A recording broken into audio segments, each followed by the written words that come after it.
Hello, and welcome to Power Play.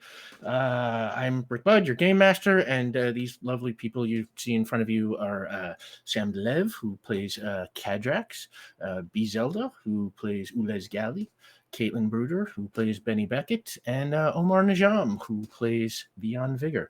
Hi, everybody.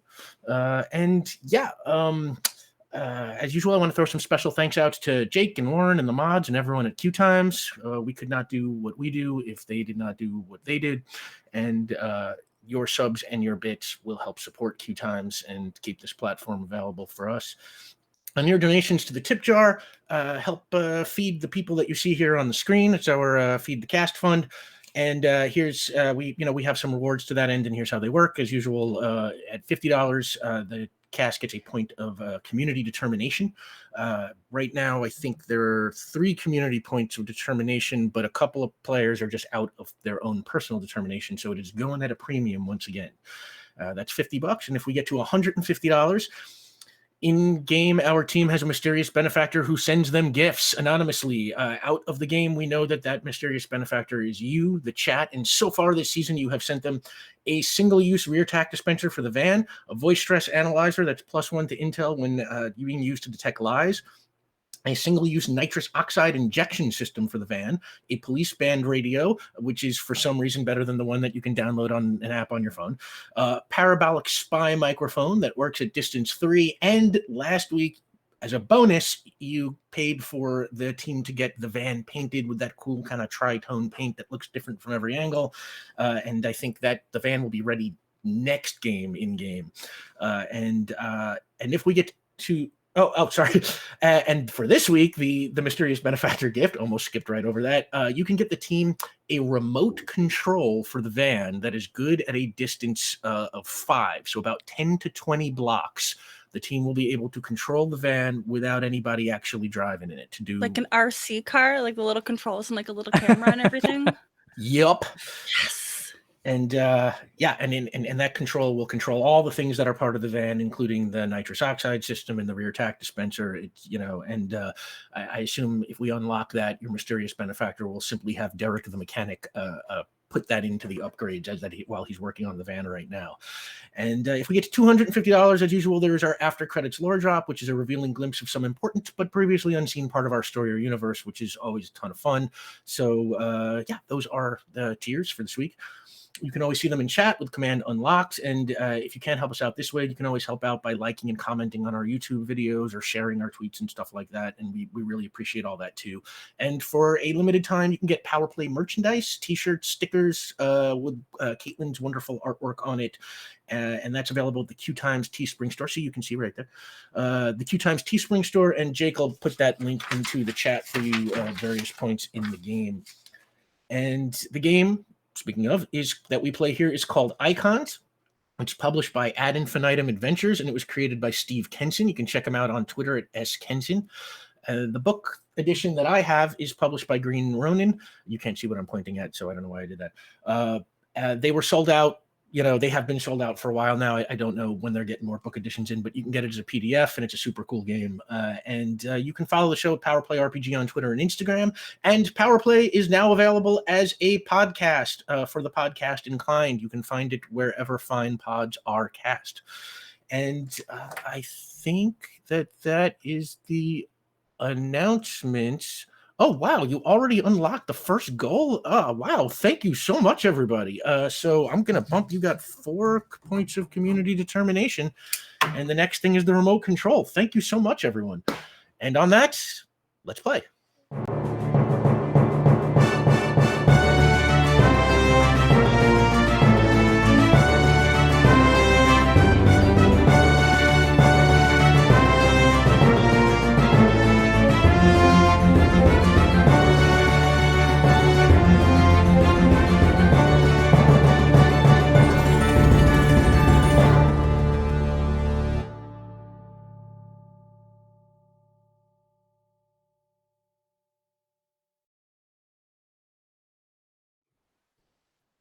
Welcome back.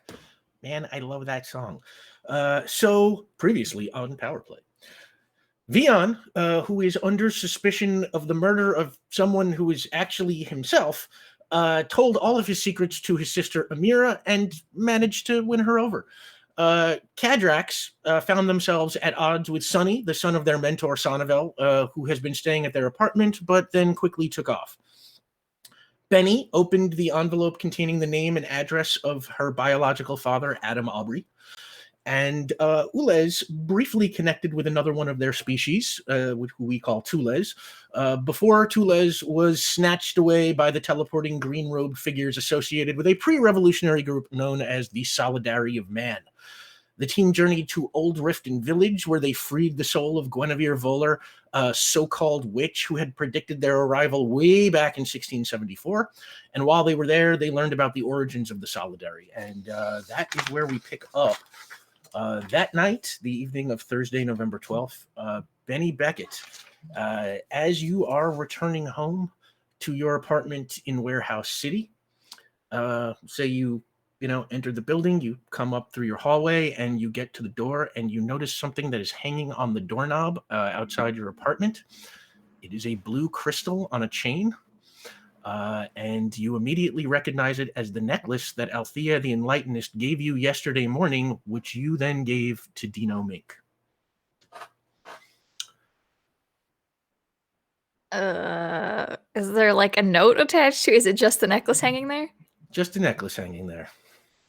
Hate that. And she'll grab it and unlock the door and go inside. Yeah. I think she'll end up like having it on her desk and like arms crossed, like staring at it for a while. Like. And while you are staring at that, let's switch over to Fort Trumbull at Vion's apartment. When you and Ulez arrive at home, Amira is waiting inside. She is sitting at she's sitting at your kitchen table playing chess with Sandy Carpa. And she looks up at you and says, I hope you don't mind. I asked your landlord to let me in since, you sent me for tea 2 days ago and you were gone when I came back. Yeah, sorry about that.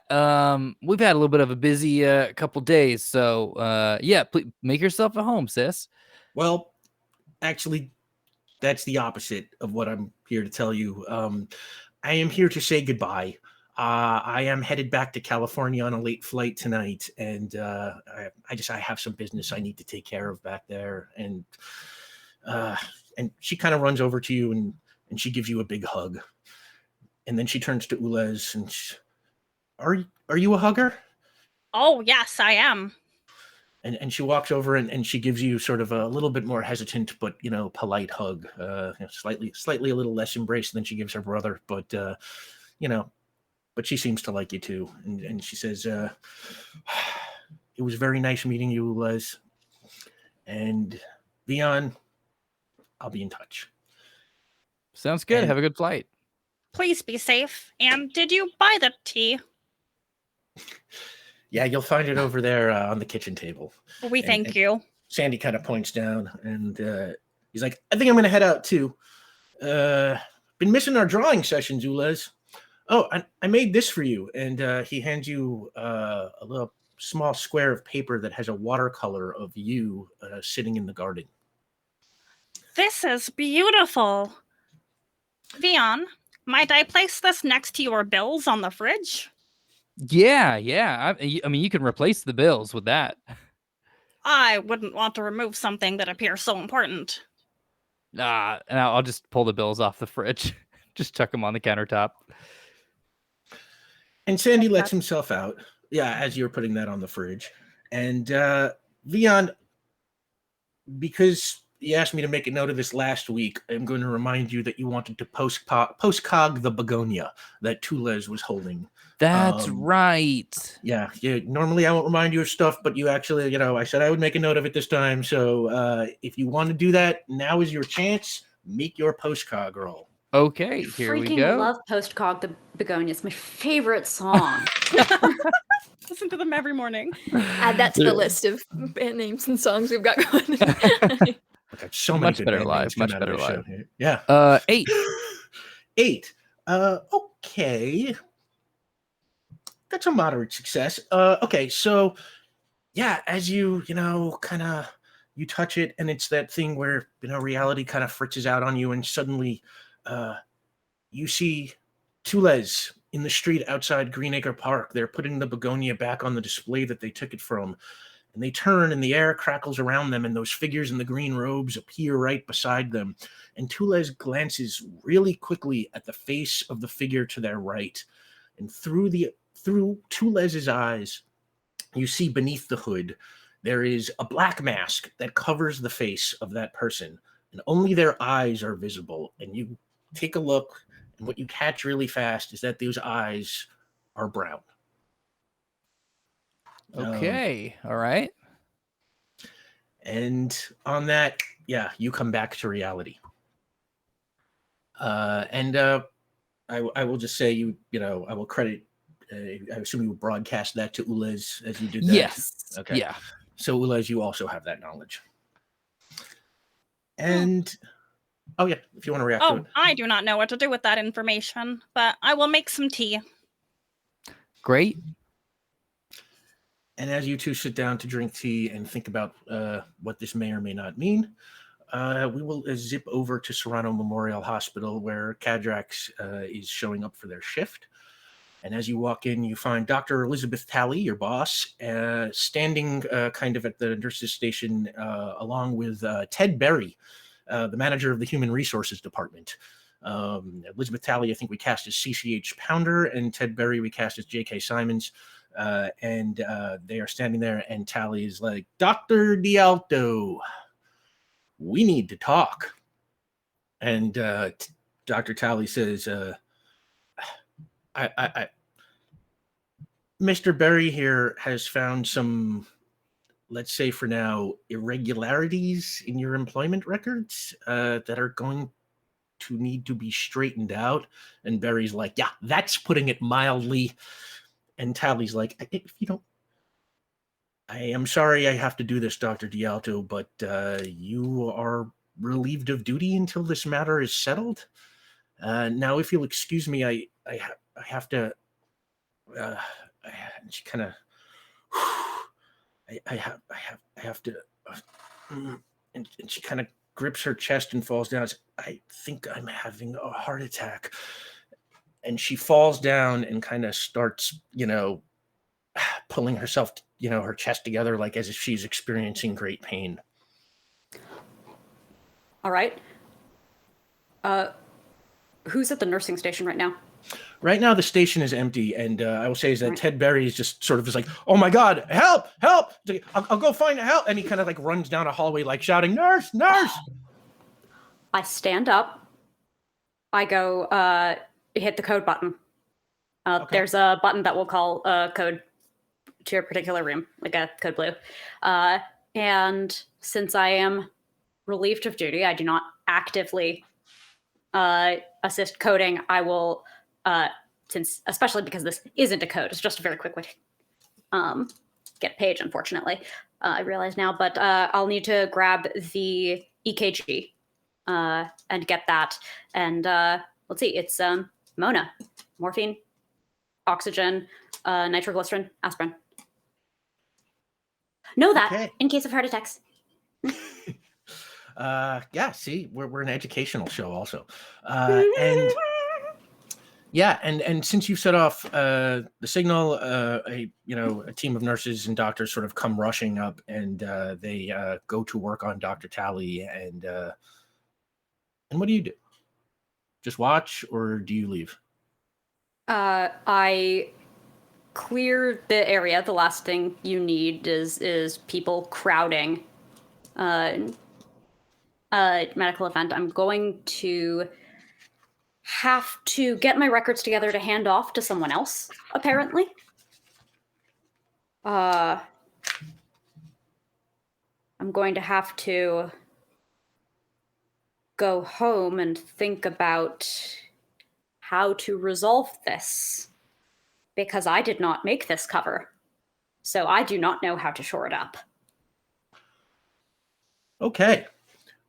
And you head back to your place, and Yes. and I will say that clears up what happens during the evening, and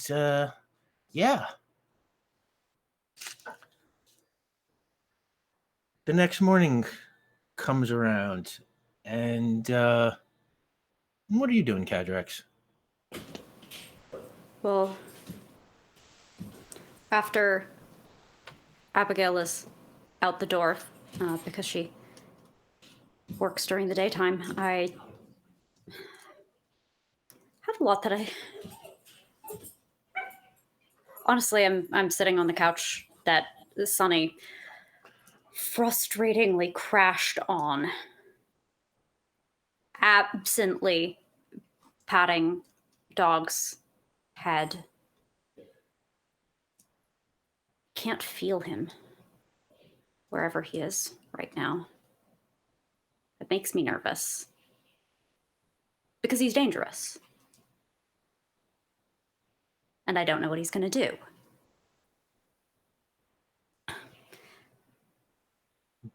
Yes, I do.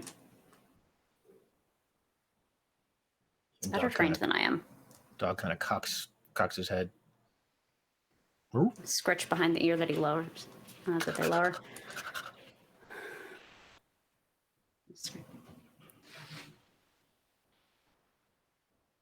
Can't do this alone.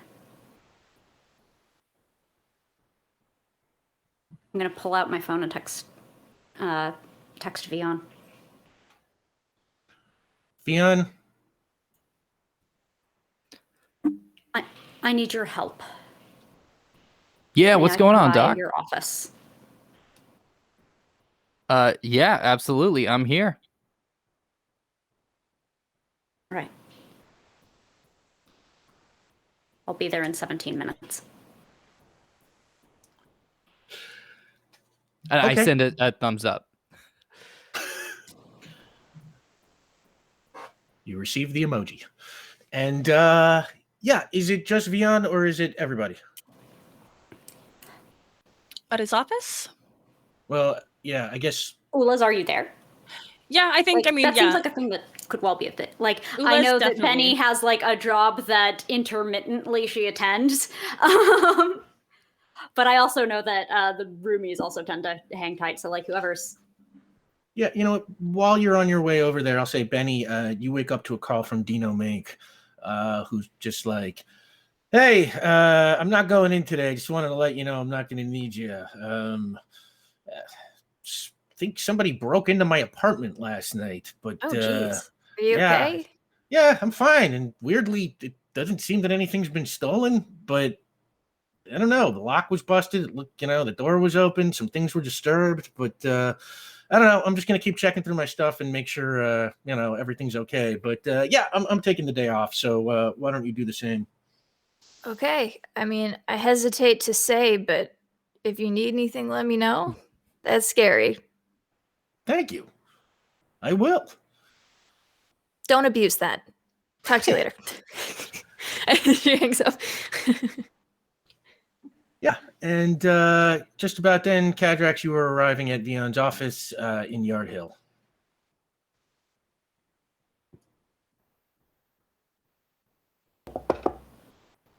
I open the door.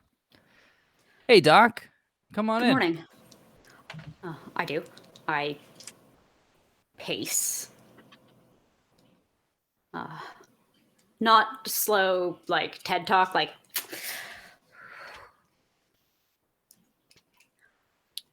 I feel obliged to make our group aware of a possible threat with some urgency. I in no way want to detract from our search for your companion, Jules.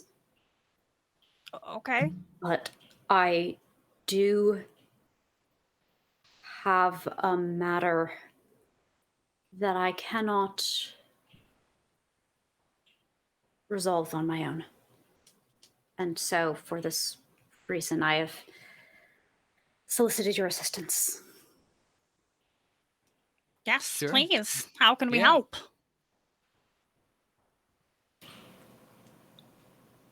I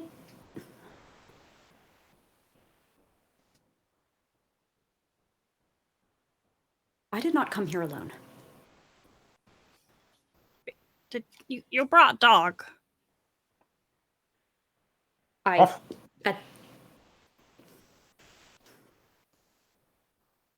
I should have been more specific in my geolocationary scope. I did not arrive on this planet alone. Oh, Got it. There were others. Uh-huh. We came with a mission. Mm-hmm. That failed. I'm sorry for the failure. That is not always easy. I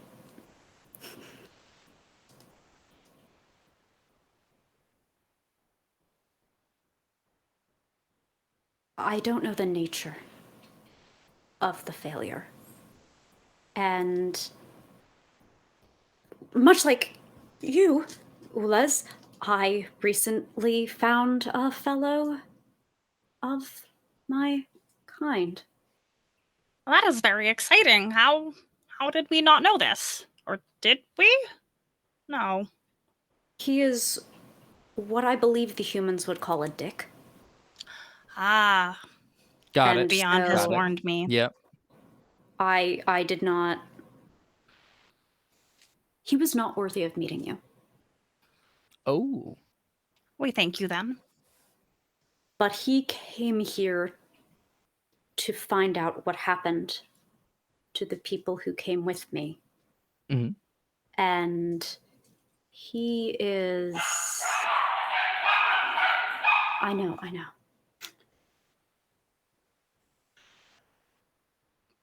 He has my same skills and not the same compunctions about using them on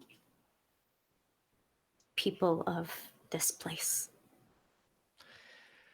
Got it.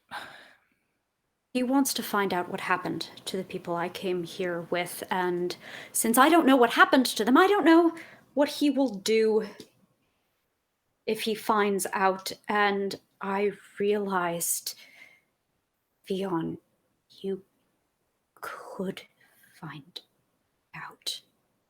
When I watched Up in Riften, I can't believe it took me so long to realize you could find out. You can see into the choir beyond, and you can see into the past. Oh, I mean, yeah. I'm still kind of getting my feet wet when it comes to that, but sure, yeah. I don't know that they were in the water yet. No. Oh, damn, Benny's not here. No, I think it's a swimming thing. I think.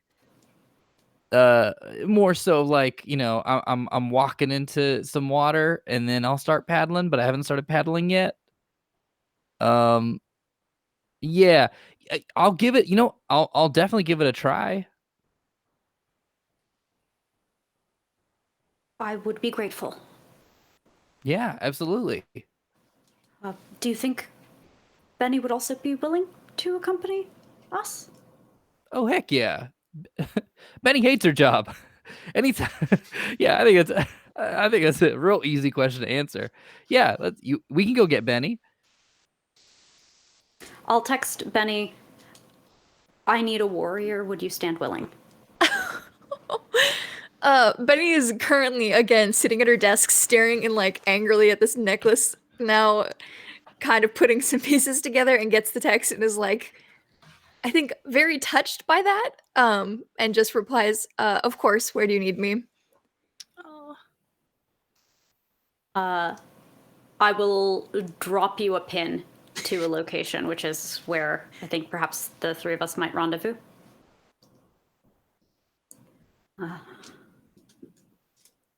I think as they collect their stuff to sort of like shepherd, and Ules and everyone like out of the office and toward where they think things might be, they just sort of hover a little bit by Ules. I don't know why. It's just like a nervous hover of, you get this, right? it's A fellow. Yeah, I think they'll walk with you. So I'm going to take us, I guess, through to Ridge Gardens. Sure. You want me to explain this, or do you want to take them through this story yourself? Actually, I'll say this. I think that's about as much briefing as Kadrax does, and they're still like nervous energy. So I don't think they actually offer much more. Sure. Unless people ask, at which point, like if I know Vion, for instance, isn't much of an investigator of any kind, but nonetheless. And certainly never ask questions. I didn't meet Benny through an interview, so altogether, just unlikely. Not a single question asker. Not one. Never. What's the question? Never met her. I'll say that I can definitely tell that the doctor is perturbed. And in that, before sort of reaching out to find out a little bit more, as we're kind of heading over, I see like a can, like just like a soda can. And I kind of just stroll over to it and I go, "Hey, Doc, there's a real silly thing we do where sometimes we just like kick a can down the road. Real simple. Ain't nothing to it whatsoever. It makes a little bit of noise, but doesn't do any damage. But it's just something to kind of focus on." And I kind of kick it over to the doc. Walk up. Stop. Scoot. Step. Scoot. Step. Thwump. Run. Dog chase. Look back over my shoulder. Am I doing this right? Yeah, that's real Liz looks good. at Vion like, yeah, did they do that right? I think they're doing a great job. Yeah. So as I've done for the last year, I proceed to kick a can down the road.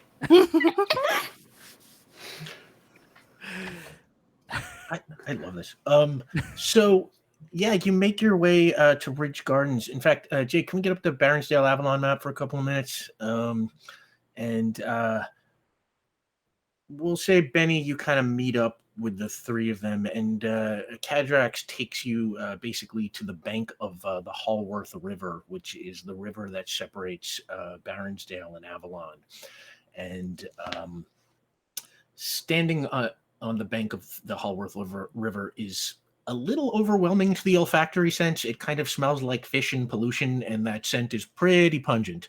And just to the east of you, you can see it looks like an older version of the map. Okay. Yeah. Okay. That's, yeah. You can take the map down.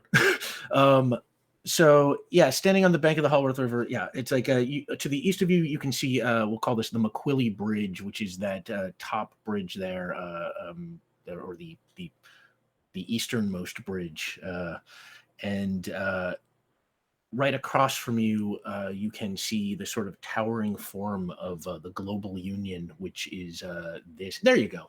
So you can see Ridge Gardens right there on the map.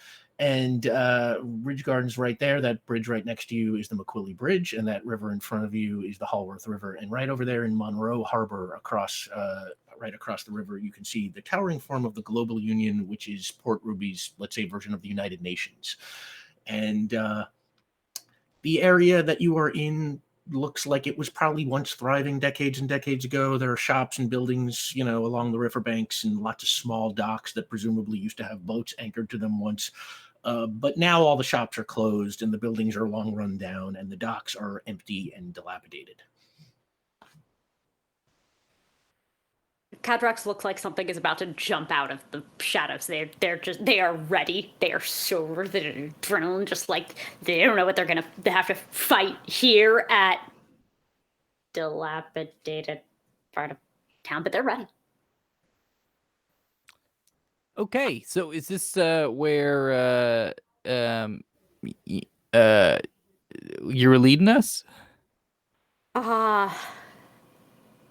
This is the last location that I know they arrived before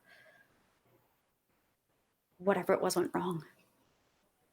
Okay. So it might be here. It could be anywhere between here and Kadrax just flicks their eyes toward the Global Union building. Oh, okay.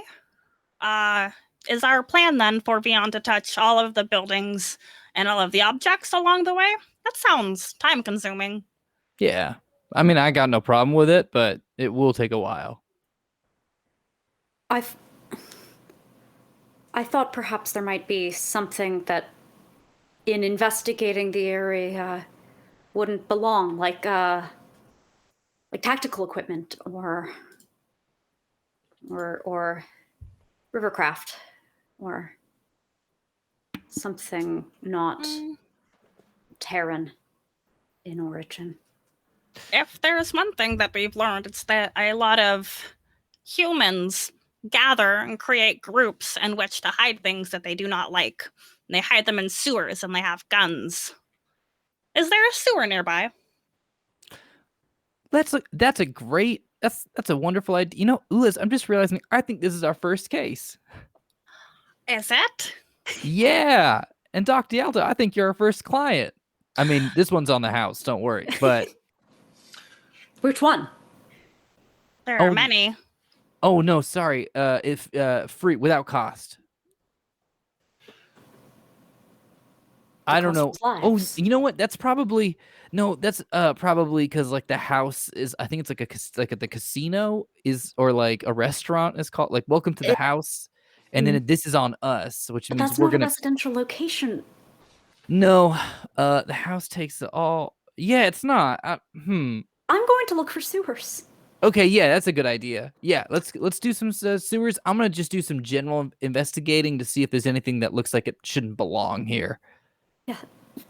All right. Yes. Everybody make investigation rolls. Yeah. Also, technically, Vion, I believe your first client was Alton Reeves, but yeah, that's Yeah, fine. but does he have an office? okay, he's not around. He won't be offended. Yeah.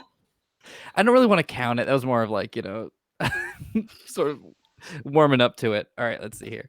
Rehearsal client, sure. Exactly. Yeah. Practice. Client. Investigation, huh? Okay. I got a 13. 13. Benny got a 5. Ulez, 9. 9. Kadrax, 11. Okay. You sort of split up a little bit and start kind of inspecting the docks, and Ulez goes looking for sewer openings. Let's say you break up into twos, and who goes with who? Let's say who goes with Vion? Probably Kadrax. Kadrax, and so Benny and Ulez go. Benny and Ulez, you sort of walk around. You do find some sewer opening, sewer caps and stuff like that. But as far as you can tell, you don't find anything that's been disturbed. Vion and Kadrax, you spend a good hour kind of walking the docks and kind of looking at them and inspecting them. And Vion, you sort of notice that one of these docks, we'll say one that is almost on the exact opposite side of the river from the Global Union, has some strange marks on it that none of the other ones have. It looks like something might have been clamped or attached to it and broke the wood, and you can tell that these break marks are a little fresher than it's like they have not been affected by the elements quite as much as the rest of these docks, which are just all old and look like they haven't been touched or disturbed.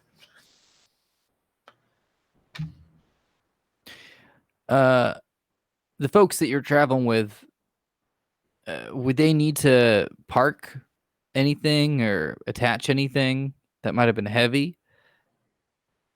Well, certainly the crafts themselves, any of the supplementary weapons or equipment that they had. Oh, okay. Well, does this look like the markings of like, I don't know, like some sort of like clamp or landing equipment or something? For 13, I'll say, yeah, you would probably say that it's, it does look like something could have easily been clamped. In fact, you can see this mark in a couple of spots, which maybe it looks like several somethings were clamped on.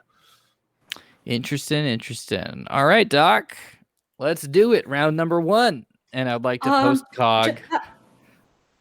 Can I catch your wrist just real quick before that? Oh yeah, okay. Pause in number 1. I just need to. We didn't know humans. Okay. We didn't know you. And that's all. Let me ask. Yeah. I'll get to that in a sec, definitely. But something feels different about you today, Doc. You're usually kind of like, chop chop. I'm gonna scream, tear that building, throw that building at somebody else, walk away, don't even look back at the explosion. But like, something seems to be eating at you right now. I look at Dog, who's not chewing on me, but I understand the thrust of it, and so I do not perform verbal evasion as I sometimes do. It fools the humans. They think I do not know their language as well as I do. But to be honest, I am more. It is not protocol for me to reveal these things. And I don't know what happened to them.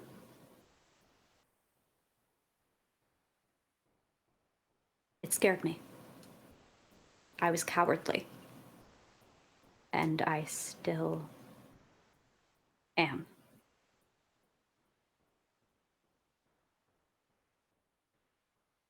If you sense something different in my demeanor, it is perhaps fear of what might befall me or us. What you might think of me. I hold up my hand like this. Do you know what a high five is? Yes. The pediatrics patient made me do one for 2 for almost half an hour repeatedly, though I understood it as a patting cake of some kind. Oh. It was not a cake that I had ever experienced. In fact, it was not meant to be eaten at all, as I learned. Yeah. That's more of sort of like a game, I guess. It's a way to, when people didn't have the internet, had to get real creative in terms of what they were going to do to pass the time. This one's real quick. You just take your hand and we just kind of make a real easy, non-painful impact. We kind of just push and just kind of clap it. There you go. Oh, it's definitely one of those like where one hand moves forward, one hand it does not clap properly on the first go. Yeah, that's pretty good. Let's do it again. Just a real quick. We meet in the middle and we just go back. Here we go. Yep, this one sinks. That's something that, buds do. So don't worry about it, Doc. If you ever feel stressed or worried or whatever, just ask for a high five. And I walk over to kind of like where the clamp marks are. And, they're not being afraid. That ain't courageous.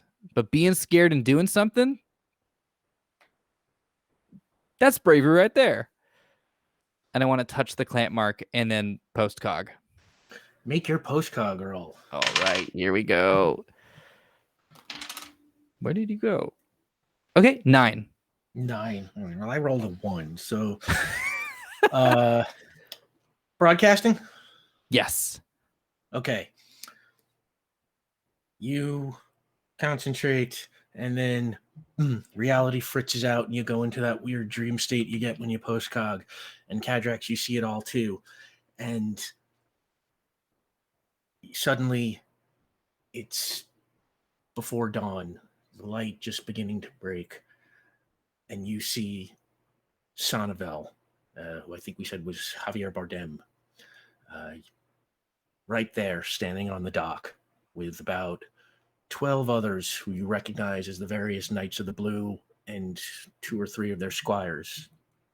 All of them people you know intimately, I mean, or know well, you know what I mean. And as they stand there, they are kind of getting these zodiac crafts ready. It looks like they were clamped to the dock, and there are on the other side of the dock like bags with equipment that they are pulling off and getting into the crafts. It looks like they are preparing to head out somewhere. And Sanneval sort of turns to the others and he points at the building. He's like, "Right, that's the building we're entering there. We're approaching from this side because it's less trafficked, but we will be out in the open. So everybody keep a lookout. Let me know if anybody thinks we're spotted." And as he's talking, he sort of stops and he looks up kind of in the opposite direction. If the Global Union is, basically north of you, he sort of looks south. And rising south, there is a strange kind of column of smoke. And Sanneval looks at it, and one of the other knights comes up to him and says, "What do you think it is?" And Sanneval goes, "I don't know, but I don't like it."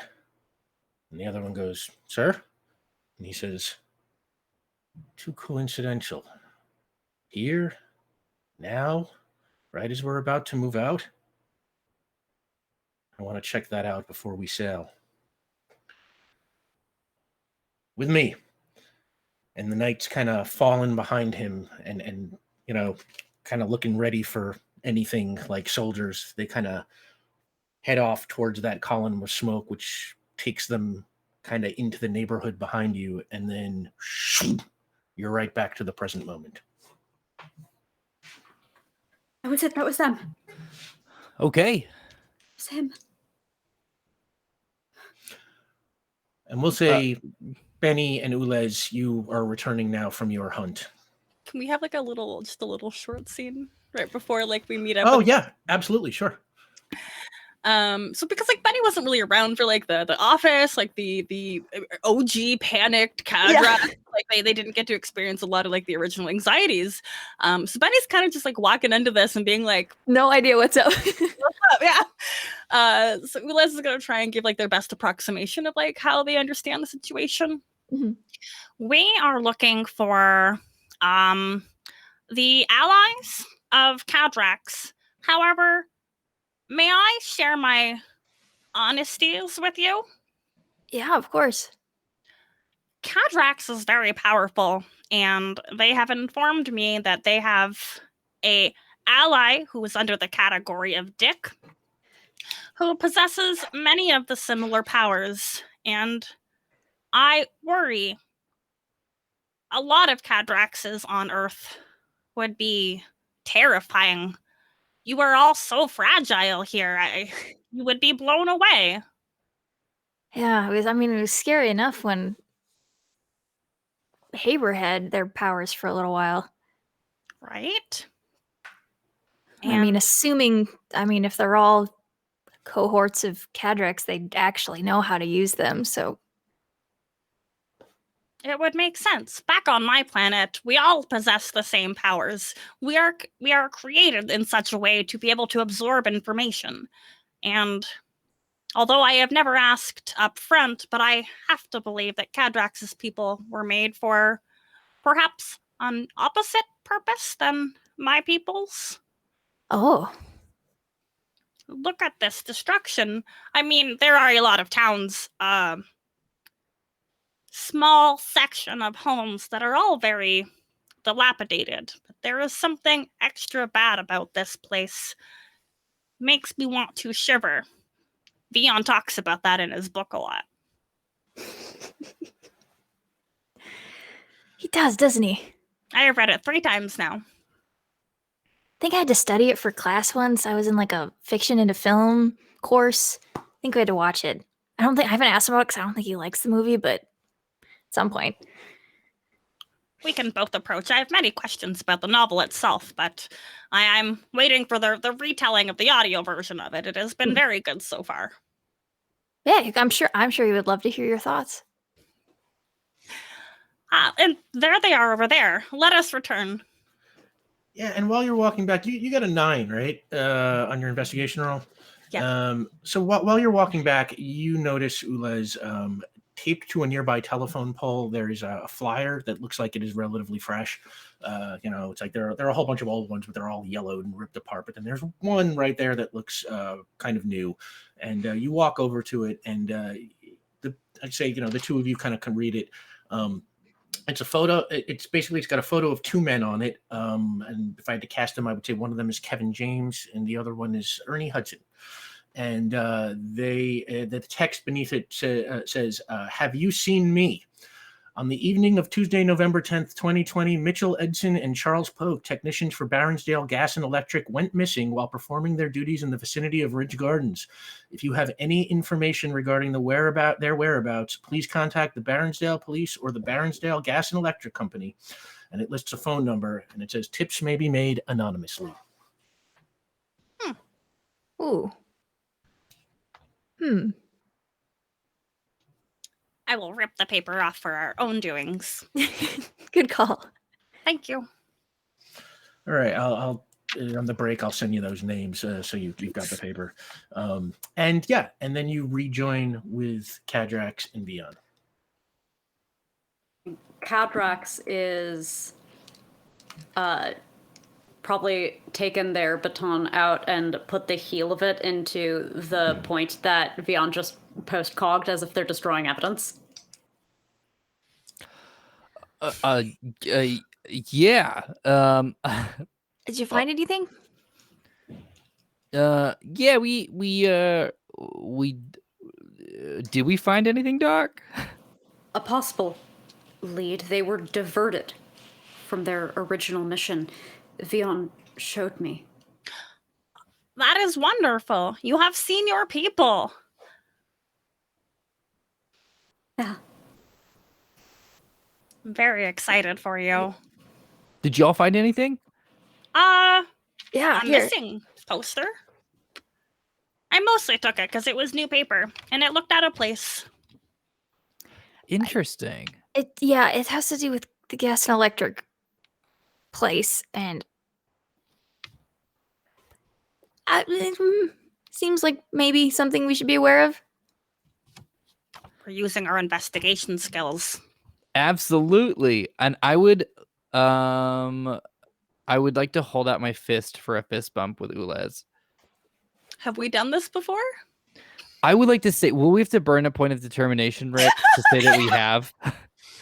I'm willing to do it. Nah, I don't think that's a material retcon. So, Okay. Yes. Way to go. All right. So I think we're heading into this direction, right, Doc? The smoke you showed me did come from there. I think I do just almost subconsciously to look at Benny, like, because where there's smoke.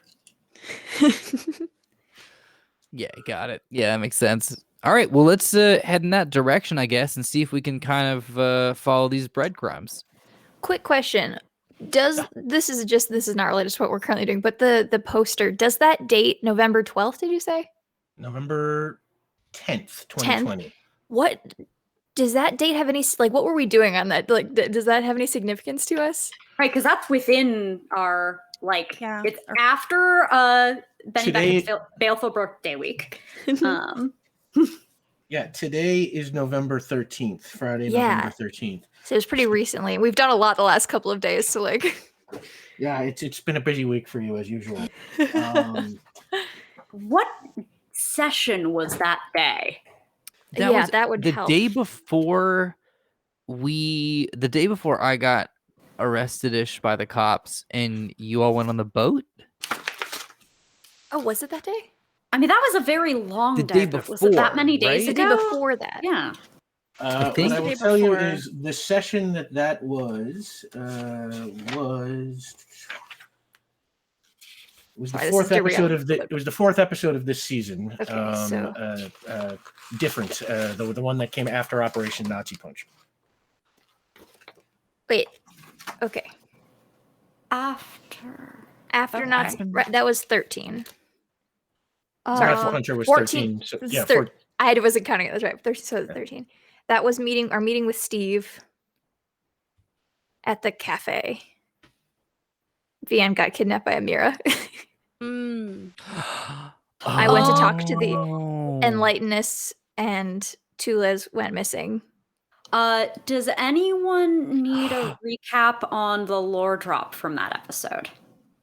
Oh, just so we have it, why not, Sam? That's Okay. right. I just read. Baronsdale. 2 electric company workers heading to a small switching station. Can't believe we got to come all the way out of here. If that's teenagers messing around again, I'll kick their asses. It's probably homeless people. I'll kick their asses too. Real nice, Marty. They get to a shed and hear a loud gurgling sound. They stop. One of them goes, "Did you hear that?" "Yeah, I heard that." Behind them, something moves and they turn fast, but there's nothing there, just a wall with their shadows.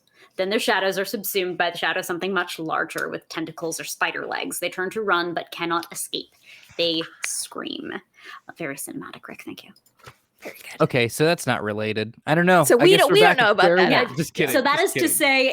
say, that is player knowledge. Yeah, we don't know Okay. shit. I just didn't So know if it we had anything don't to do have with any engagement Yeah. for this to pop anything with us, but that's probably a thing that's.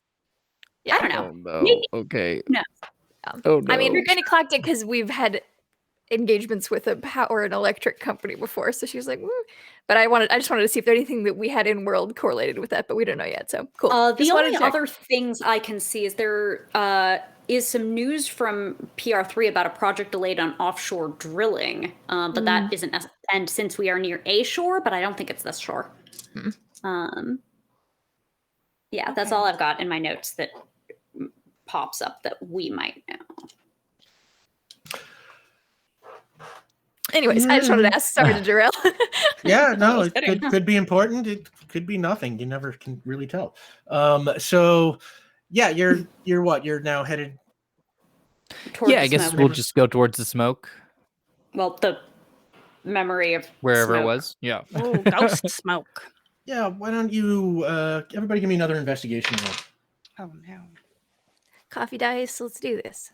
All right, and I am switching away from the blue die to the red die. Okay. 10? 5, 10, 9. 9, 12. 12. Yeah. Well, nice guy. Yeah, Kadrax, you know, being the most motivated here, I am sure, you really kind of trying to triangulate where that smoke might have been coming from, and kind of Sonnevel, which the rest of these people don't. So you also sort of, kind of how would Sonnevel approach this, and you start to make your way through the neighborhood, and the route that you take takes you beneath like an underpass, kind of. It's like a short tunnel beneath what used to kind of look like, it looks like it was probably once a highway underpass, but that section of road looks like it's been long closed, so it kind of serves no purpose anymore. And as you pass beneath it there, you spy there is a group of 3 teenagers, and they are in the tunnel, and they're kind of listening to music, watching one of them who is spray painting like this awesome mural on the wall, which is like kind of this lush kind of psychedelic rainforest with like birds soaring above it, and the other 2 are just kind of like watching their friend paint. Is the music really cool in the tunnel? Like, is it Sure, echoing what do you- down really neat? Yeah, what do you want it to be? Not the music specific, like what song, but just like I like listening to music in echoey spaces is always cool. That's just what I was asking about. Oh yeah, it's a big booming, kind of reverb in this tunnel, and the Nice. music, just kind of echoes all around and kind of gives it this nice, cool thickness. And as you walk by, they kind of look at you, and one of them's just like, "Hey, cops, cops!" And the other one's like, "Shut up! Don't look like cops to you." No. We greet you. Your art is beautiful. May I touch it while it's still damp? And the one who's painting kind of looks at you and says, "You a painter?" Aspiring. Right. And he kind of leans down and he picks up like a can of spray paint from his like little kit there, and he like tosses it to you, and he's like, "Add something." I am unfamiliar with this mechanism. Benny will kind of like turn it upright in their Okay. hand and just we'll say like just kind of like point at the wall and say very quietly, just press on the little white plastic on the top. It'll spray out. Yeah. Okay. And Ulez will do their approximation of like a leaf. And the artist kid kind of looks it over and he's, "All right, I can work with that. And so, what brings you to our underpass? Oh, this is your location. Nobody else is interested in it. We are looking for our allies. Your allies. Yeah, we're kind of pursuing just like a missing persons case, and we don't really want to go through the formal authorities. You know what I mean? Are you looking for those electrical guys? The cops were all over this neighborhood a couple of days ago, but they didn't find anything, or at least they looked pretty disappointed when they left. So Interesting. Did you hear anything while they were here? hear anything? Like, Like from the cops? yeah, hear them Yeah. talking. Nah, just that they were, there are two like electrical dudes missing or something like that. Yes, I have their wanted poster. And it looks at it, he's like, "Yeah, I think those are them."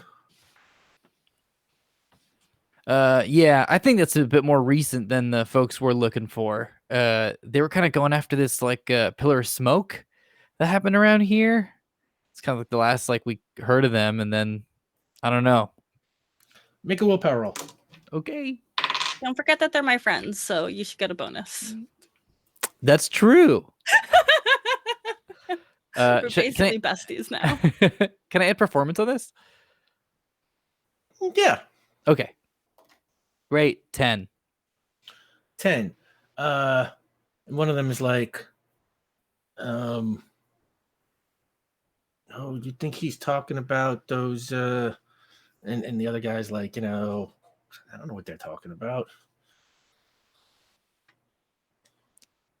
If you may share this knowledge you possess, we would love even incomplete information. Well, we're kind of hanging out all over here. I've been preparing this section of the wall for long time now, and I don't know. God, it's got to be months ago now. Months and months ago. I can't even remember. But like we were here this morning and like this weird bunch of dudes come by, like, like just dressed all wacky, like they're like wearing like scuba gear or something like that. It's like they're playing like commando or something, and they come running by here and just, charge right past us. And, I don't know. We tried to be friendly with them, but it didn't seem like the friendliest bunch. We were heading toward the smoke. Didn't see any smoke, but you can't really see much of the sky from under here. Okay. So it looks like This we're is heading in the good. right direction. Yeah. By the way, this is very good. Thanks. What is your name? How can we acknowledge your artistry? Well, I'm Koji, and he extends like his hand. Nice to meet you, Koji. Yeah, we Liz also offers fit, their yeah. fist. And I don't need you to acknowledge it, but I appreciate it. I make art, for myself. Do you 2 questions. One, do you have any pieces that might go up in an office or something? Especially any plants that you do, because you're doing this rainforest here. This is great. Yes. Are you looking to buy something? Yeah. It would be purchased. Yes. Huh. You Well, can do this to walls inside of buildings? do this to any wall, anywhere. Yeah. Listen to Koji. Yeah, that's Can right. we paint a wall? I'll check to just see what the repercussions will be for that, but I imagine yes. Well, I mean, I ain't got a business card or nothing, but I don't know. I'm always here. Okay. Second question, and this is a real kind of out of left field. Do you do vehicles or vans by any chance? We kind of have something going on right now, but in case we want to touch it up or, try something else. Well, I've never done a van or a vehicle, but I'm always up for a challenge, especially if there's a little money in it. Yeah, you'd be fully compensated. So With lots of coffee and tea as well. yeah, on top of that. Okay. Not on top of the van. That might be hard to reach. No, Like his friend's like, it's like, what kind of coffee is it? Because I don't like it when it's too dark or roast. It kind of tastes like it's burned to me. And the other guy hits him. And he's just like, shut up, you idiot. No. Yeah. Hey, if you like your light roast and you like your medium roast, we can talk about that. Single origin only, right here. Real specific about that. We can get into we need to. I mean, you want to talk about metal filters versus paper? Again, we can chat. Kadrax But is starting to move. Yeah. Anyway, we gotta go. We'll come back. We'll find y'all. Thank you. It was Koji. Yeah, Koji and your friends. You have a good one. Koji, I am Ulez. Please be well. You be well too, Liz. Nice meeting y'all. Good luck. Whatever you're doing. Saving our allies or finding them. And he kind of waves and turns back and starts working on the wall again. And Kadrax, you emerge on the other side of the underpass and you kind of look around in front of you and okay, I don't think you probably need to roll for this. Just what you see in front of you, it's like there's kind of an industrial area. Again, kind of looks old, run down, probably not in use anymore. You see there is a boarded up, looks like a warehouse or a factory just off, to, let's say the west. And you can see sort of further south and east, there is like what looks like an electrical switching station.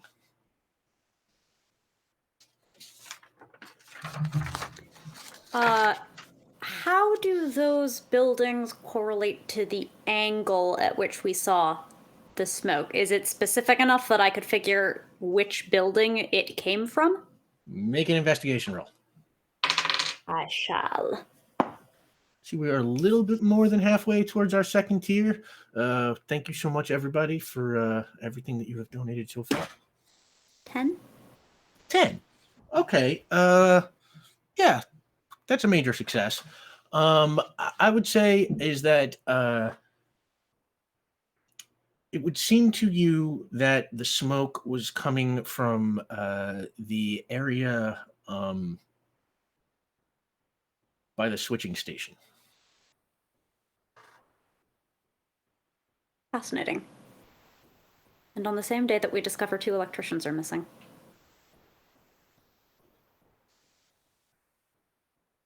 Is there a word for the opposite of serendipity? Semblanity, I think. Clusterfuck? Yeah, Thank you, Koji. I was gonna say like bad. Go I don't know symbol. if it's like a real dictionary word, but I always was told it was Zemblanity. Serendipity and Zemblanity. I thought that was a real word when you said it. You said it with such confidence. It is. I've used it before in Okay. should have comics I've done, but I don't know how real it is. I You've just never think confirmed it. to use it. Y'all You thought know, I I was think kidding when I said this was an educational show. But, Hell yeah. yeah, I mean, no, that's- Google likes it. yeah. Google does like it. I believe Right. William Boyd coined the term Zemblanity in the late 20th century to mean somewhat the opposite of serendipity. So, you know, There we go. yeah. Works for us. All right. So should we head to the spooky, scary electric place? Yes. Great. All I right. look forward to this. Okay. I'm kind of going to make sure that Benny and Kadrax are both taking up like positions. I did ask specifically. I think if I see, And now we're approaching something that, for all I know, that for all I believe, killed my allies. Mm-hmm. yeah, I think Benny sees Kadrak like posturing a little bit, and we'll mirror and match. Yeah. Meanwhile, Ula's looking for cans to kick. Ula's looking for cans to kick. They haven't quite. Um, I mean, they picked up yeah. on like Kadrax's seriousness, but they still think we're just looking for friends. You know what? Let's take a point of determination. As a trouble, I'm going to say, you kick a can, that's lying in the gutter there. Kadrax made it look so cool.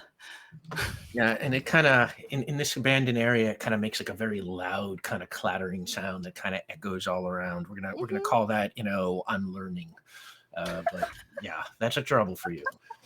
Would you say it reverberates?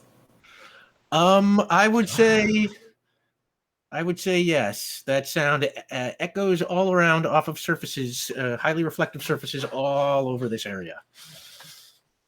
Clink, clink, clink, clink, clink. Is there anything by this building? Like, I don't know, like a water fountain, a statue? What, the electrical switching station? Yeah. I mean, it is okay. So what you see is there's an area that is mostly fenced in, and then has like a gate in front, and that Yeah, gate you're right is there, sort of yeah. like chained open. You can see right through it. It's just like a wire fence, and it's got like those big kind of like dynamo whatever things are that are all over those kind of switching station things, and they're it. I tell you what, again, make an investigation roll. Heck yeah. So you are walking over, getting closer to it as you go. 9. 9. You see on the ground like lots of tire tracks, probably, in tune with what Koji and his friends were telling you. It looks like there have been a zillion people on this area, probably those cops that they were talking about. Otherwise, you are not seeing that much from the outside. Okay, well, I can try to postcog like one of the signs on the front, or we can just crack right in. Kadrax, you often suggest stealth or action, but I am yet to determine which is the preferred in this situation.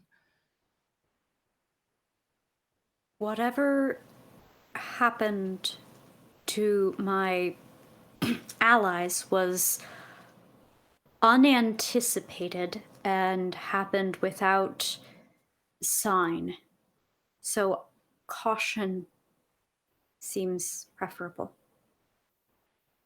Okay, well, to be safe then, I'll postcog this sign real quick and just see what we can kind of glean. And then after that, if we need to sneak in, we sneak in. Very well. Thank you. Great. And yeah, the sign on the gate just, we'll say it says, Baronsdale Gas and Electric, private property, keep out, that kind of boring stuff. And why don't you make your postcog roll? Okay. 6. Total of 6? Yeah. Okay. Yeah. So,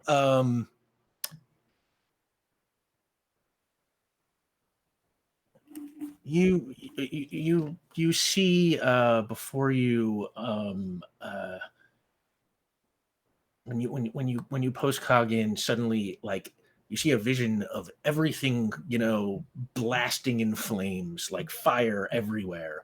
And then when you come out of it, you get the sense that that was one of your probably false visions, as absolutely nothing around here looks burned or, there's no sign of that for reality. All right, so we're going to have to break in. That sign's got nothing to tell me. Oh. Okay. Very well. I ignore what the sign tells us about not entering. The gate, I think I said the gate was open, essentially. It's just sort of left open, probably by the cops when they were here or whatever. Kadrax, you look around, make an investigation roll. Numbers started so strong, and now they're progressively going farther down. 8. 8. See, mine are getting better now. Oh no. You look Stop around. it. Yeah, you do not really see much. Again, it's like there are tire tracks all over the ground, a mess of footprints in the dirt. There is like a little trailer that looks like it's probably like some sort of administrative office. There is, like I said, those kind of large, structures, steel structures that connect like all the cables and the dynamos and stuff like that. And as you look around, you see on the wall of that construction, on the wall of that trailer that I said was in front of you, a kind of a shadow flits by. And you hear kind of a soft, like, pat, as if, something fell to the ground or landed on something. Kadrax has been exceptionally jumpy. So they're going to whirl and batons out and get into a guard position instantly. Okay, yeah, you get into a guard position, and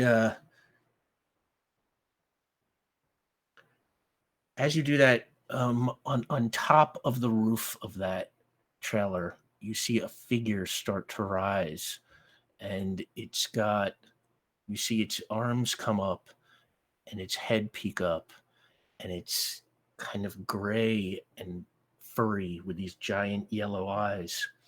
And as it sort of stands up taller, you see it actually has kind of 6 arms, and it sort of yells and it sort of says, "It's another one. I told you I could smell them from here." And roll initiative, everybody. Oh my god.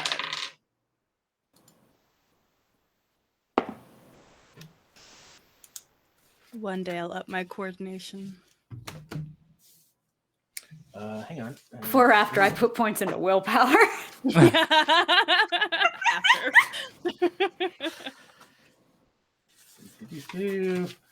Coordination's actually not bad. It's 4, isn't it?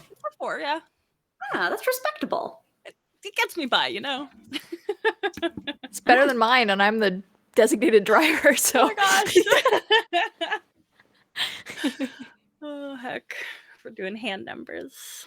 This is the 3rd 5 I've rolled in a row. Yeah, you rolled a lot I today. am anatomically inadequate. Okay, so Vian, you got a 4. Benny, you got a 5.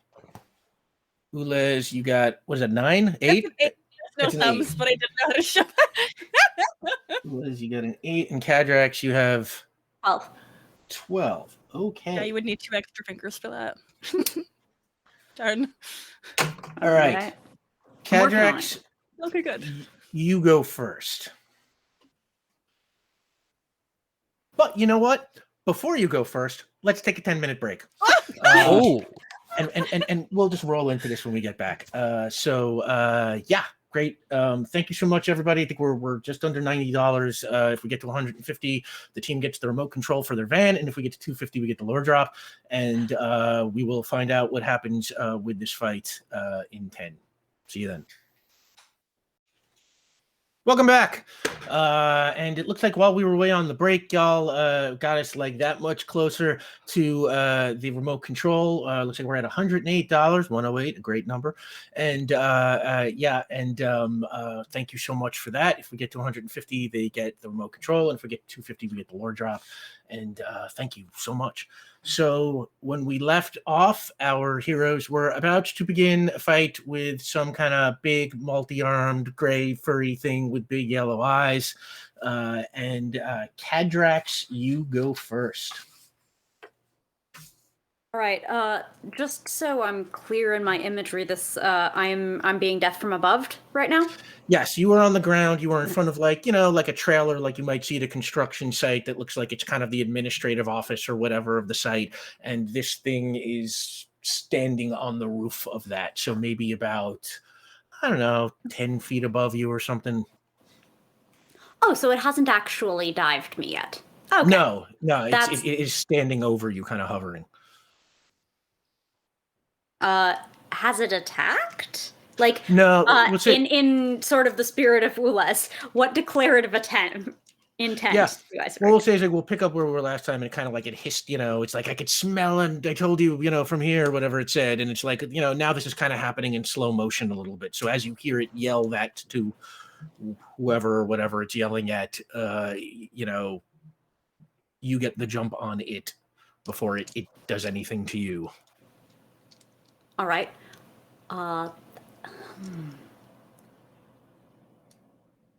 Okay, then I'm going to sonic blast it effectively, because I can't easily get into melee distance, but I can create a maneuver to stun, daze, disorient. I use sound powers to do terrible things to squishy insides of being. Yeah, we have precedent with that with Sonny. You made him all nauseous, using like low sound waves. So, make your, make your maneuver. You can hands of blue. There's all sorts of terrible things you can do. Like vasculature is friable, my friend. Whew. Okay, I think that's a 12. 12. Okay, that is a moderate success, which I think for a maneuver that activates the quality and does it, which is the one that gives you how hard do you have to get a free activate? I think that's one free. Major is 2, because we had a Yes Jody Massive last week, and that gave us 3. So working backwards, I would infer that a moderate gives us 1. Okay. And okay, that sounds right. So you get 1 free activate on this, quality of disoriented or whatever you want to call it. Yeah. All right. And that brings up a character who you cannot see because they are hidden behind you. And this character, let's see. Okay, this character from behind you fires a gun at Benny. Since you do not see it, you do not get a chance to evade. 6 plus. All right. This is a moderate success. So, Benny, you are shot with this wave of like what feels like glue, and it kind of drips all over you from behind. And as you turn, you see a woman who I would say looks like Jennifer Lawrence, and she's wearing like a weird kind of like kind of silverish bodysuit. And she's got like heavy goggles on, and this big kind of tank strapped to her back, and she's holding this high tech looking kind of gun thing, and you are in a partial hold, which means you can perform actions with a -2 penalty, and you cannot move. Glue is so flammable, y'all. Oh, I know. And that, Oh. yeah, you can see this person, but it is not your turn yet. That brings up another person who you I'm so cannot scared. see. I'll say that this person kind of jumps out from the side of the trailer, kind of like looks like they were hiding behind it, and they sort of take aim at Ulez with their hands. And Ulez, you can see this person, so it is not a surprise. I'm going to Okay. describe this person, kind of about 6 foot tall, has silver skin, long blue hair, and a heavy blue beard, kind of muscular and like face and kind of covered in scars, and is wearing kind of like this kind of old looking kind of piecemeal armor. And as he holds out his hands to you, oh, it looks like we unlocked the remote control. Thank you so much, everybody, and congratulations. When you pick up your van, Derek will have a surprise for you. Thank you so much, everyone. That just leaves the lore drop if we get to 250. And y'all, thank you so much again. Y'all have taken such good care of us this season. We are super grateful. So yeah, this kind of weird old silver-skinned guy with the blue hair and beard holds out his hands, and he fires this kind of, if I was doing it in like a cartoon or a comic book, like little circles kind of come out, like, Yeah. kind of thing. Oh, sorry, I hit the mic again. So sorry. Dragon Ball Z, Piccolo does like a beam cannon, and I think it would properly reference that. Yeah, kind of like that. I appreciate you, B. Make a coordination roll. I did, and it was a 5, and I'm really sad. It was a 5 total. Okay, I rolled terrible. So that is actually just a moderate success. Okay. Ulez, you kind of feel something weird happening to you. Your powers are being slightly nullified, and they are now reduced.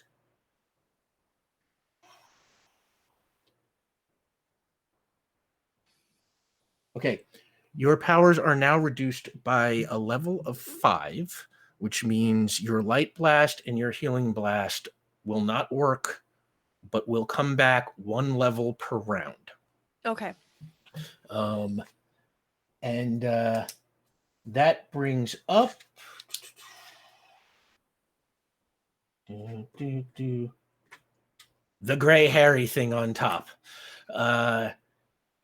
That thing now dives at Vion, kind of screaming, and it's just like, and it kind of yells as it dives. It just sort of says, it's like, "Damn Star Choir!"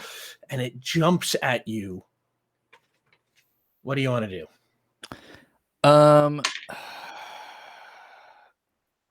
I can't. I'm just asking this so we can walk through it. I'm pretty sure I know what I'll eventually have to do. There's no way that I can just ghost right now as a defense mechanism, right? I don't think you can. Because I have to wait for my round, well, right? is ghosting a free action? Because it's not an attack. Right, it's not an that's attack. where I'm getting caught Movement up. is free, and you don't have to roll to ghost. It just happens automatically. So, yeah, I would think, yes, you can ghost as a free action since it doesn't require like an action roll. Okay. I will look that up specifically. I feel like I've looked this up before, and I can't remember what it was. I think but- you've let I will say you've let Vion ghost me on my turn before. Okay, So I it's buy precedent. that. I for it. appreciate you, Caitlin. Who am I to argue with me? So yeah, you can absolutely ghost. Great. So I just stand there and I kind of want to turn to the doc and just be like, "What? I'm not." And then I ghost right at that moment that the creature just is about to strike me. Yeah, and the creature just passes right through you and like tumbles onto the ground, and you hear the one that has the gun and the goggles and stuff kind of yells, it's like, "Psychon, get out of there!" And that brings up Ulez Galley. Oh dear, oh dear. So Ules is pretty much not useful without their abilities. So I'm really thinking like what is in the area, like our immediate area. If I can try to create an advantage, set up something environmentally for my allies. Sure. It is kind of it is this outdoor kind of site that is not very well kept. So there's kind of a lot of garbage around, like strewn on the floor. There is the ground is kind of dirt, like as if like on a construction site. Like part of it is paved, but part of it is just dirt. There are rocks, like kind of stones, like piled along the side of that trailer, and I'll say that's about it. Okay, well then, as described, the only thing I can think of is throwing a rock at the person who hurt me. Okay. Yeah, and your movement is free, so I'll say you're able to just like kind of like, just kind of swipe up the stone, and that's a coordination roll. Okay. All right, I'm switching to the green die. Let's see if I can add anything. Blue and red, you have failed me. Strangely protected. Let's make that a 9. Oh, okay. You're spending a so that brings you to 1. Yep. 9 will be the one who hit you was Guy with the cool beard.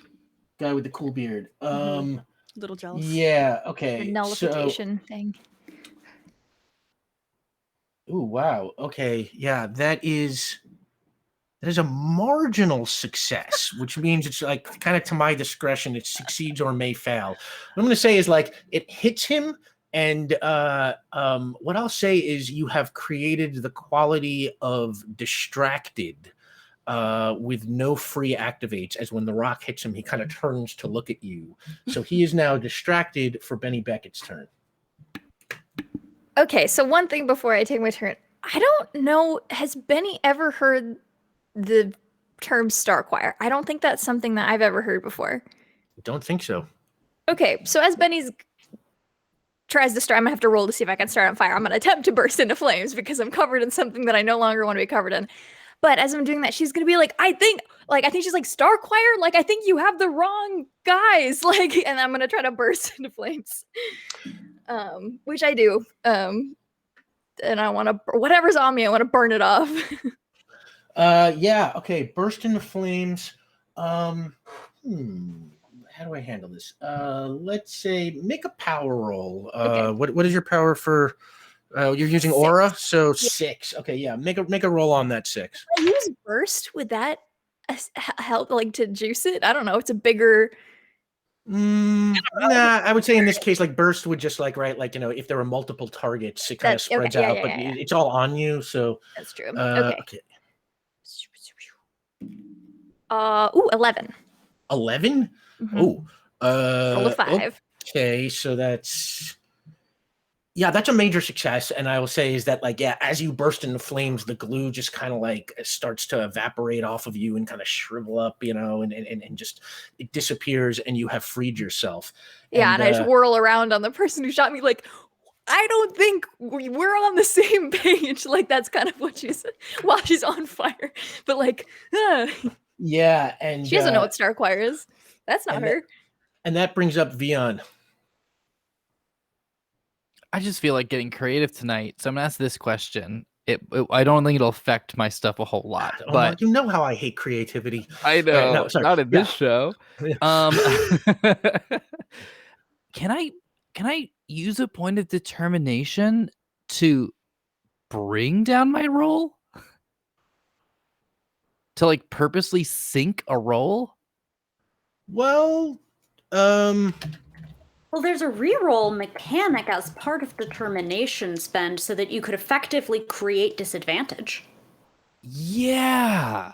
Right. Yeah. What is your goal? What are you trying to do? Okay, so what I'd like to do is, as I'm still ghosted, there's not a whole lot as we discussed last week. There's not a whole lot I can do. I can try to punch someone or something, or try to do something. What I would like to do is when I tried to post-cog that sign, it just did not go well. And I was like, all right, whatever. I'm done with this. These folks, they don't know that. They don't know what's real and what's not, whatever I'm doing. So I would just like to just do a real bad postcog on the trailer or something and just broadcast it and just create the quality of just confusion for everyone for at least a little bit. All right, I'll tell you what. You can postcog and broadcast. I don't know that you can purposefully do bad. Okay, all right. Like, all right. Oh, but I think I know what this is. This is a stunt that uses another power, namely illusion, which also costs exactly 1 determination. there you go. That makes Sam, sense. I appreciate you. That Okay, brings you. You're gonna spend it, so that brings you down to 1 determination. great. Yeah, and I think I'll do it from the trailer. Okay. Make your postcog roll. Okay, here we go. I love this. Oh my god, this is amazing. I lied. 7. I like creativity. 7. Okay, so okay, sure. You postcog, and it's a moderate success, and you get a quick flash, and suddenly all 4 of you and all 3 of your opponents are suddenly seeing a battle. The Star Choir, the Knights of the Blue, surrounded by like 12 figures that are sort of masked. It's only a moderate success, so you only see partial, like you see shadows against the shapes of the sky, and they are just fighting, and you can see Sonnevel, and he's like, it's a trap! And as it ends, you have created the quality of distracted or confused. What do you want to call it? Distracted is probably better.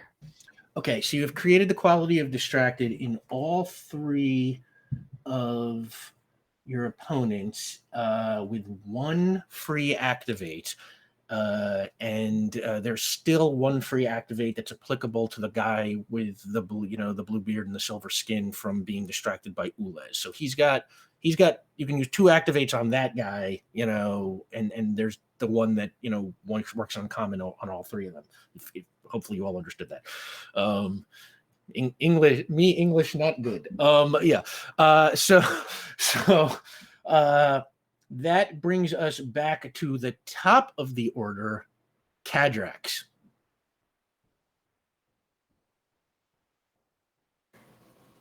Well,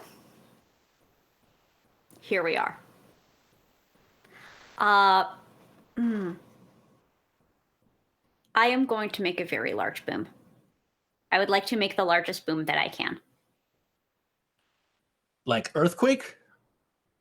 To be clear,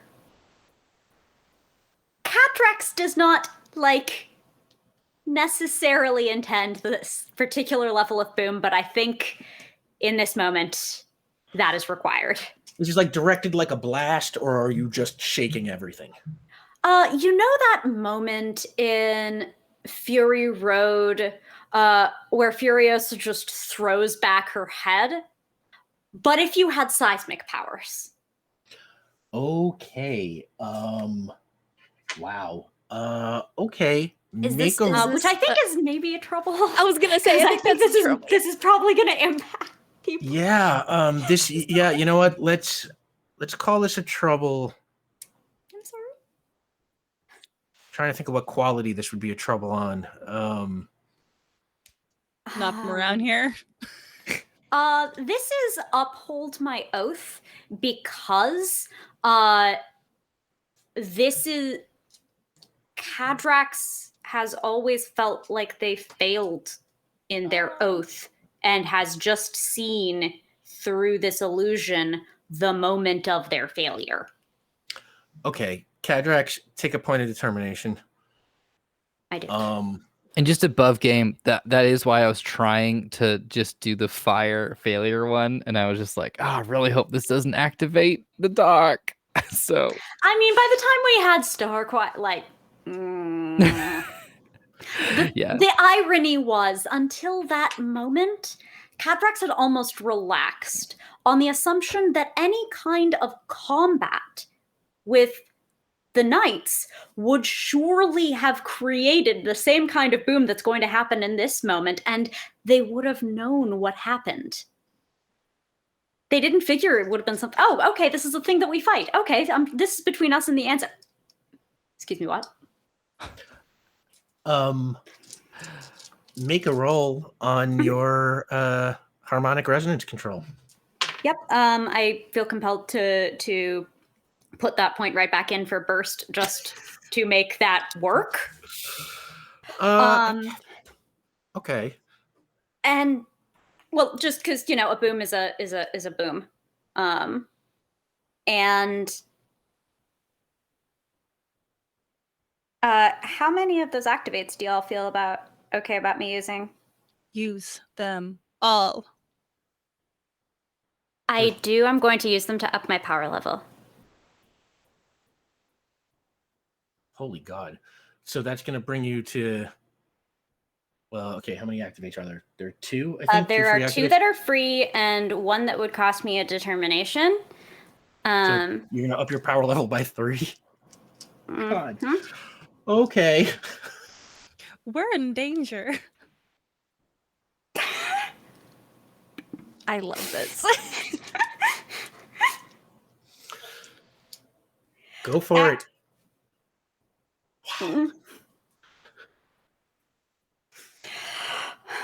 You can still just fail me. Oh fuck! No! What? No! No! Not like you can't see this, and so I'm like it's a this thing. No! Yes. It did the do. It did the big do. Oh no. I mean, oh yeah. How big? But oh no. Max die. So what's your total? 9 + 1 + 6. Oh my God. Okay, you're just off the charts now. Yeah, you know what? It doesn't even matter now. Kadrax just erupts, right? Just like Furiosa in that scene.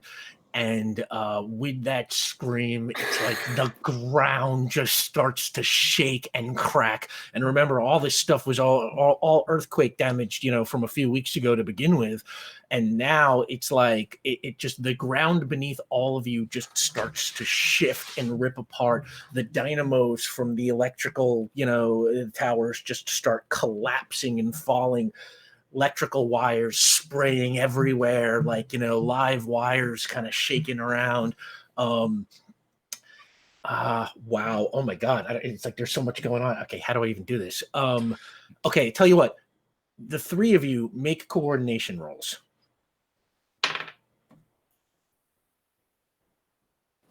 We have community determination still.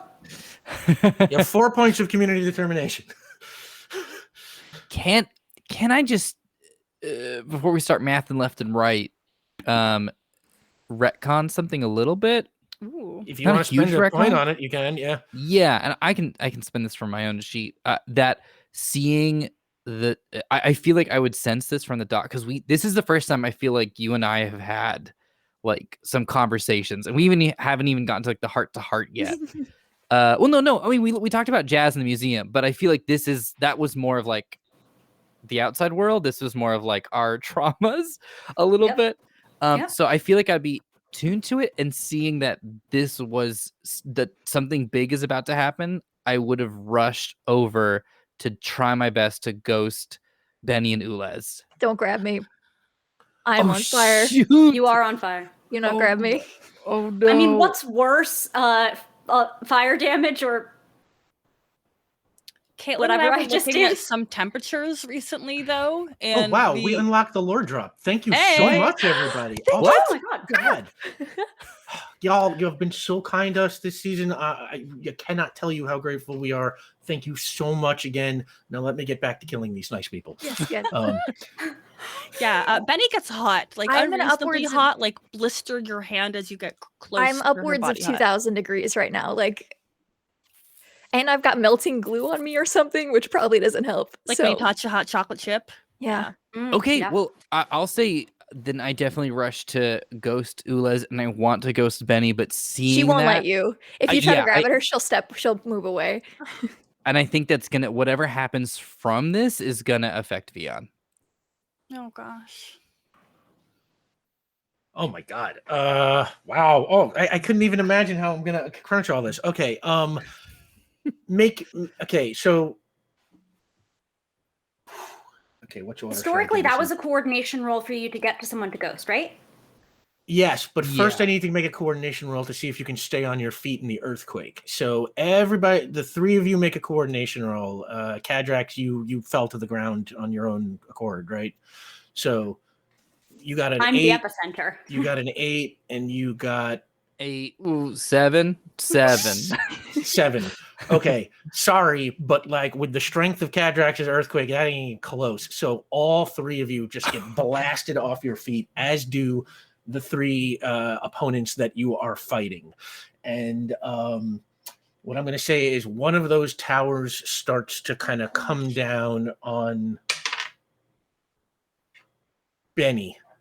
Benny, make a coordination roll.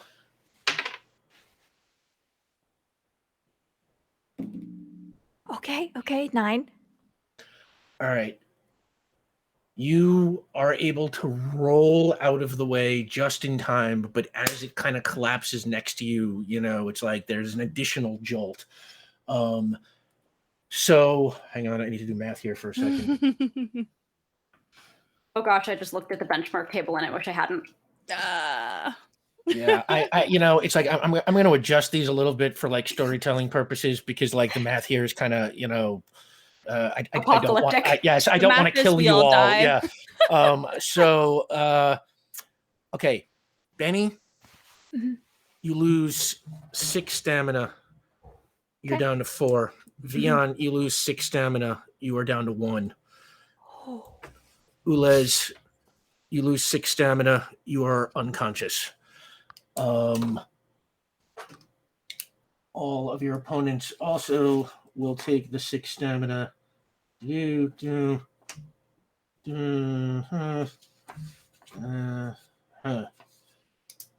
Okay.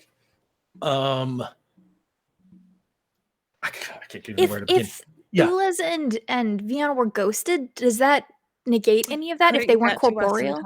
He Oh, he was didn't? not. Oh, yeah, I he's see. not I able to missed get that. because he Too couldn't stay trippy, on his slippy. feet. Yeah. see. there's- Well, you were still ghosted, Vion. Yeah, Vion was ghosted. Oh, yeah. Oh, Vion, you were in ghosted form when it happened? Because werewolf went through and went Went through kerplunk. you. Did you And that see? was your Yeah. turn. Okay, that is my bad. Vion, you do not take 6 damage. I'll Yeah, say, I would have stayed. Because I'm thinking like dramatically would Vion like corporealize, but I'm thinking like all I can do is just this one thing. So I'm pretty sure like in most combat I stay ghost. Okay. So yeah. Vion, yeah, you don't ghost. What happens is as the ground kind of cracks around you, you sort of like sink beneath and like kind of pull yourself up and stuff like that. But yeah, so you actually you do not get hurt. You still have your 10. It is now you see that your opponent, who the one who shot Benny with the glue gun, kind of yells, like also fell right on their ass and is kind of trying to get themselves up, and they also look really disoriented, and hurt now, and they yell at that guy with the blue beard and the silver skin, Zol, shut them down. And the guy with the blue beard and the silver skin, he kind of aims his hands over at Kadrax. Kadrax, if you are going to try and evade or do anything, if you feel like you have the wherewithal, make a coordination roll. Yeah, I think we're in pain berserker rage. Okay. Kind of place, not the just straight grief. The oh no, I want to end things. Yep. So give me a Possibly coordination will. roll. Okay, that wasn't great. Let's see. Can I add my power to this because this is a nullification? No, Like it's power actually versus just a power? coordination versus coordination test for nullification. I meant the skill specialty.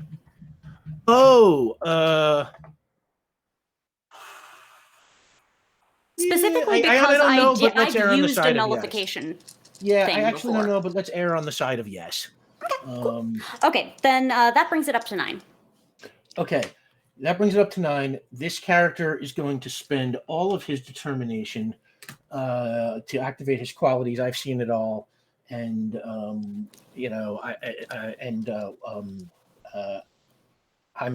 highly trained. And what was your total? 9. 9. Okay, Kadrax. See, if it's a hit, it nullifies all power levels by 5. Okay, So that'd bring it down to 4. That brings it down to 4. And it will recover at 1 per round. Mm-hmm. So as that happens, they try kind of getting themselves up. And okay, so Kadrax, you got your turn. The one with the glue gun passed up her turn to shout. This guy just went. So that leaves the multi-armed creature. The multi-armed creature is on the ground and kind of gets up. And it kind of looks a little shaky, and it kind of looks around, and it's like, I'm gonna put an end to this, and kind of charges at Kadrax,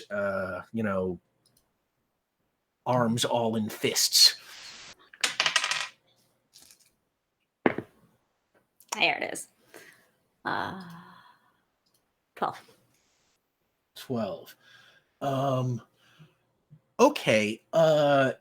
It kind of gets to you and it jumps and you kind of dodge. What are you doing? I'm sorry, was that a coordination dodge or was that like a prowess? That was a prowess evasion. So I step off the line. I step 90 degrees and I'll just thwack into the momentum with the butt of my baton. I'll say is that the kind of, this character kind of like grabs you as it goes by and pulls you to the ground. You both go back down, but doesn't do any damage to you.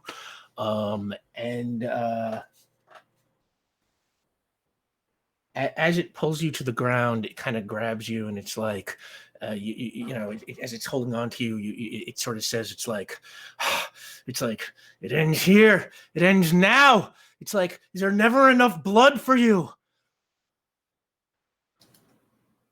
You drew first. We drew first. We drew first. You always draw first. And it kind of, it rolls back as, we did not draw first. It was you and your knights who destroyed all of our homeworlds. I want to roll over, try to get my forearm over the throat and pound down into the skull. It's not your move though. Yep. So no, that's basically the fight is the next response at that point. I'm not. Yeah. So while that conversation is going on, that brings up Ulez. You were unconscious. Yeah. Wow. This has been so long since I've looked it up. I got to see how long. I don't know what happens in this instance. Yes. Our healer went down. Oh no. Forget how fast you recover. Where's my rules list? I should be prepared for you to be unconscious, but it hasn't happened in so long. It's not this one. It's not this one. It's not this one. Somewhere in my cheat sheets. Sorry. You're good. I'm control effing as you. Some hold music. Just picture the side. Control. I'll tell you that for free. We see Ulez's body amidst the rubble. All of their lights are off, and conscious characters regain consciousness in 2d6 pages with 1 stamina. 2 to 12 pages. Okay, roll me 2d6.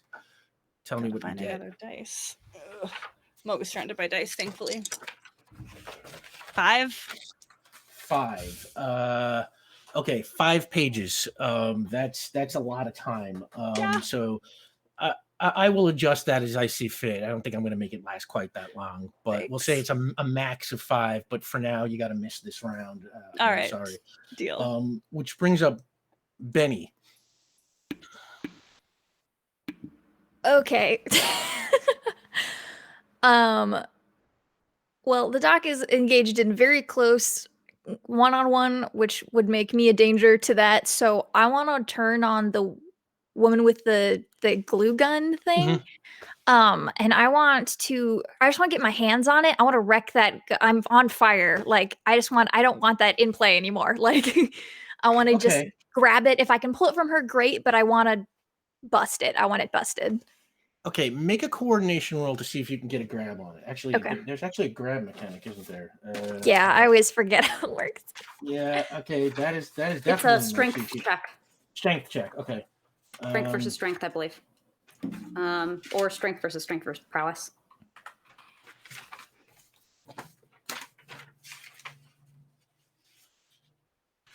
We're grabbing. When you want to grab or wrest something from an opponent's grasp, test the lower of your prowess or strength versus the opponent's strength.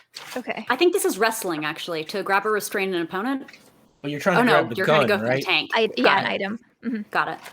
Okay, so I just don't want Yeah, that that's in play anymore. your No, opponent's solid. strength- Hey, For anyone else but Benny, that might have been a big problem. go for the tank full of flammable things. I love it. Mhm. Okay, so what am I rolling? You're the lower of your prowess or strength, which Okay. is for you 4 would be strength. yeah, So versus your opponent's strength. 8. 8.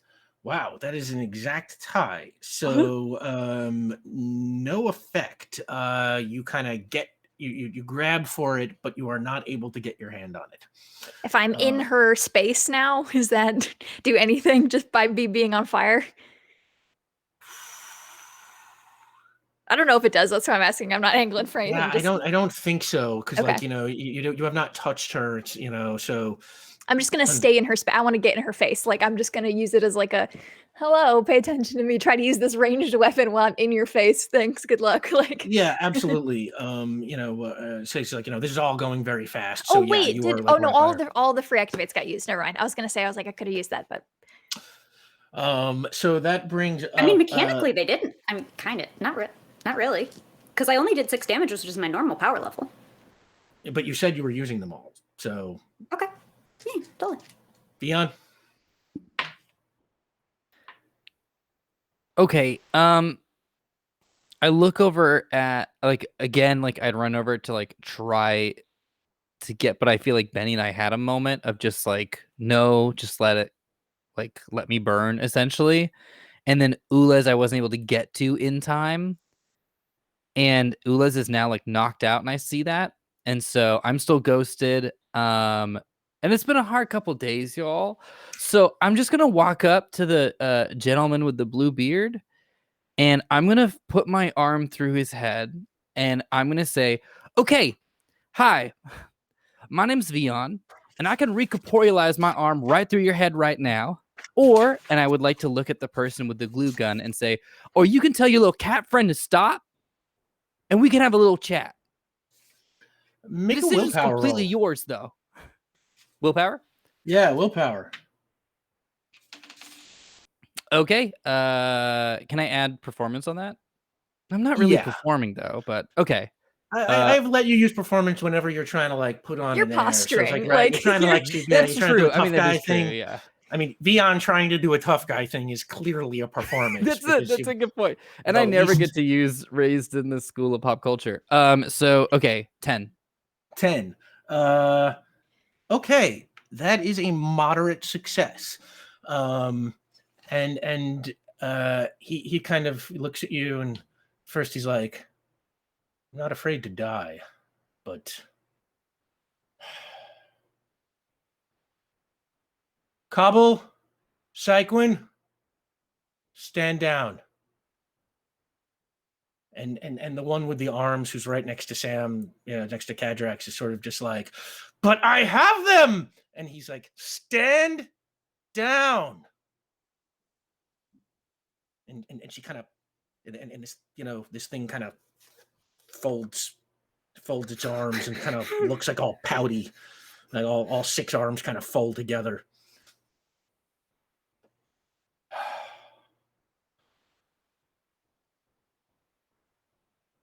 My name is Zol. What is your name? My name's Vion. And I would like to, as we're talking, even though I'm still very experiencing a lot of anguish and anxiety, I will retract my arm from Zol's head as a sign of like, I mean it. Like I am here to talk. Thank you. You're not Starquire, are you? No, I'm not. And I'm from here. In fact, just down the street. That's where kind of I live. I'm from a different planet, but I am an investigator. Do you mind if I kind of put this together a little bit and kind of walk and talk? Starquire, that's I figure that's a group of folks from outer space. Is that right? Yes, the Starquire is a merciless army that conquers planets for their own protection.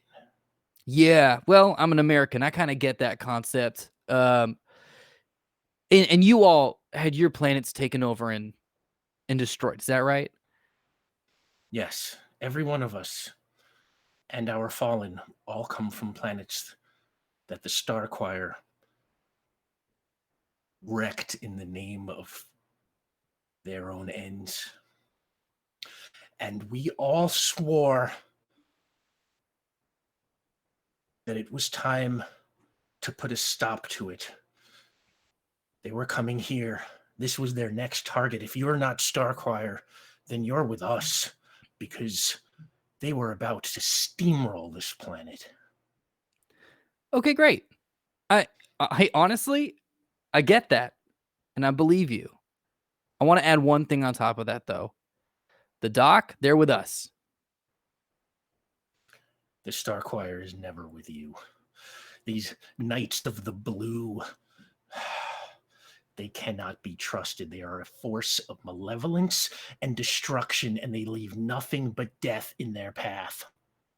Okay, and again, I get what you're saying, and I like to turn to the doc, even if we're not making eye contact, but just turn like my body and reach out. They are with us. So whatever preconceived notions you have, I'm not trying to negate that or nullify that per se, but I'm giving you new information. And I'm giving you new information. You are protecting a killer. Again, yeah, maybe. Have you no concern for justice? I have a great concern for justice, and that's why I want to make sure that we have this conversation. Coming in and jumping at us and trying to attack us. Did I look real quick? Let me just get this, and I swear to God, I think I'm really just pulling from like old like Cary Grant movies or something at this point, or like To Kill a Mockingbird or something, just to get a point. I'm from here, I'm from this planet. Did I come to your planet? Did my friend Benny come to your planet and attack you? She flares up just a little bit, like. You are not our enemies. Yeah, but you still, but that one is. But Dion, I'm going to give you a point here. Okay. I'm playing a trouble against you based on you being the spirit of justice. Yeah. His comment about you having no concern for justice has kind of given you pause. Oh, okay. All right. We only come here for seeking justice. This person is a killer from an organization of killers that have destroyed hundreds of thousands, if not millions of lives across the universe. And you would protect them?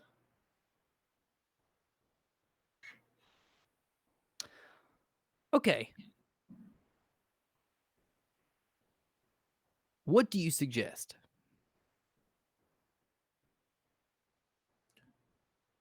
Hand them over to us, and you can go on your way. I think at that, Benny definitely steps sideways into whatever, like, at least angling towards in between. And I think, you know what? I think her, like, she's fully on fire. I think she burns a little whiter at that, like. Okay, let me see something here. It's like a sidestep, not at, like at anyone, but just like a sidestep to like very much in between. Yeah, when you do that, the one with the glue gun kind of starts to raise the gun, and then the guy with the beard like holds his hand out. You're not our enemy. I sure hope so.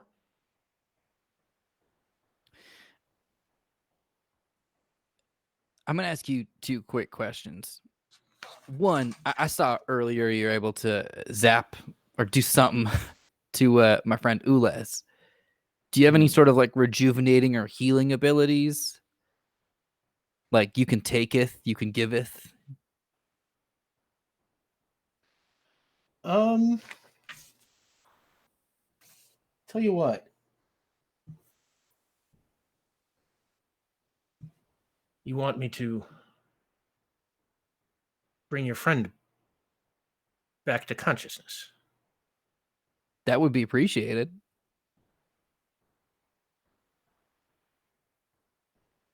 And the sort of tall giant monster one, with the 6 arms, kind of. They will just attack us again.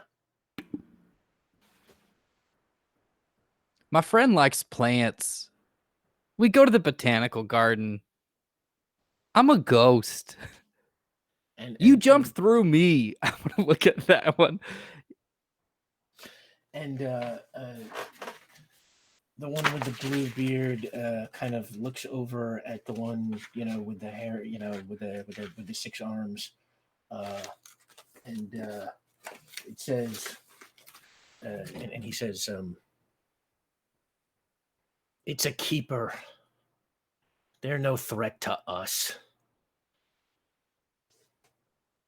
In the name of goodwill."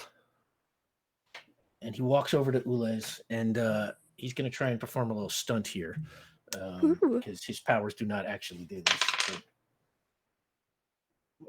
Okay, that's close enough for me to say, Ules, you kind of come back, and you are weary and disoriented, and you kind of feel like, like you've got like a full body headache, kind of,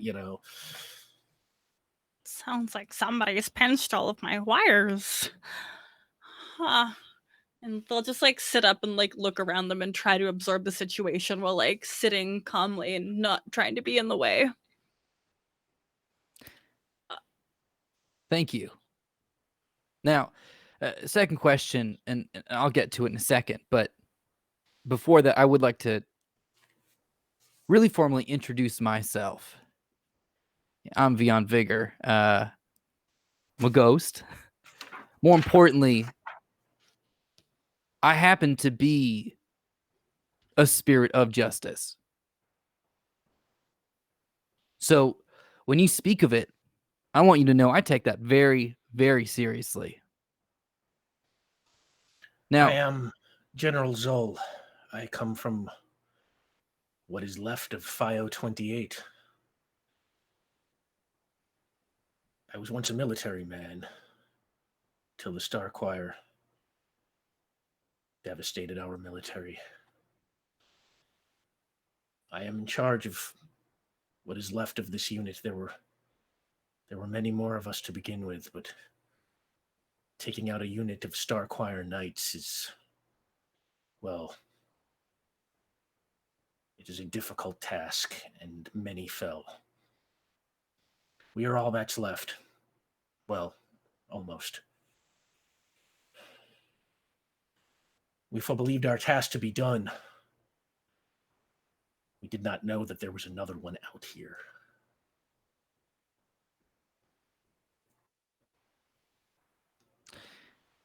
my question is to you, General Zol. What's the difference between justice, which I hold very dearly, and revenge?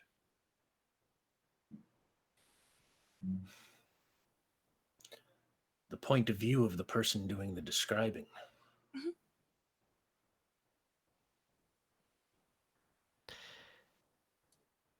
It's a spirit of justice here on the planet, of which I'm happy to represent. And I'm going to stand for Dr. Dialto in defense. Not in combat, but in this discussion of justice. I believe if justice is the thing you are seeking, I think there's a greater mission at hand. But killing our friend, I don't think that's justice. Not only is it justice, but it is in the best interest of your world and everyone on it. This night could wreak untold devastation. You see what it did around you, and as you look around, it's just like, yeah, like the whole place is wrecked, the ground is broken up, it just, just complete, devastation surrounding you. And he's, do you want to see your whole planet like this? And Ulas is gonna try and like stand up wobbly, and like so you can like slowly see some of their lights coming back online. That is our ally. Of course, we will do what we can for them. If there is one thing that I have learned in my travels, is that allies are very important to you, and you should do everything within your powers to protect them. I agree, but a Knight of the Blue is no one's ally except another Knight of the Blue. If they have told you that, they are lying. And he turns to you, Kadrax, and he says, tell them you came here to take this planet.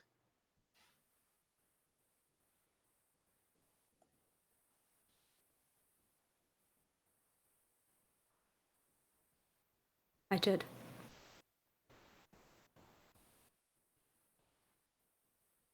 Oh. It is a world in peril, in risk of imminent ecological collapse, destroying not just the known sapient species, but untold. One of the rare habitable worlds of this cold, barren galaxy, precious beyond reckoning, and the Knights of the Blue came to conquer. When I came here, Leon, I came here to conquer. I give you your ally. And then he turns towards Kadrax.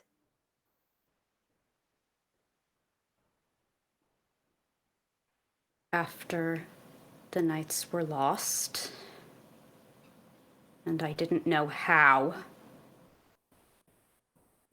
I stayed here. I followed my cover. They placed me at the hospital to have a medical logistics point during the invasion, but I stayed a doctor. It became more than a cover. General, it does you got not change who I am or what I came here for. General, you got doctors on your planet? Of course. Do your doctors do they heal your enemies?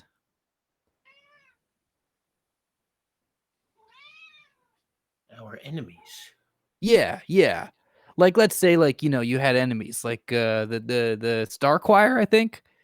Would your doctors, just casually just heal them?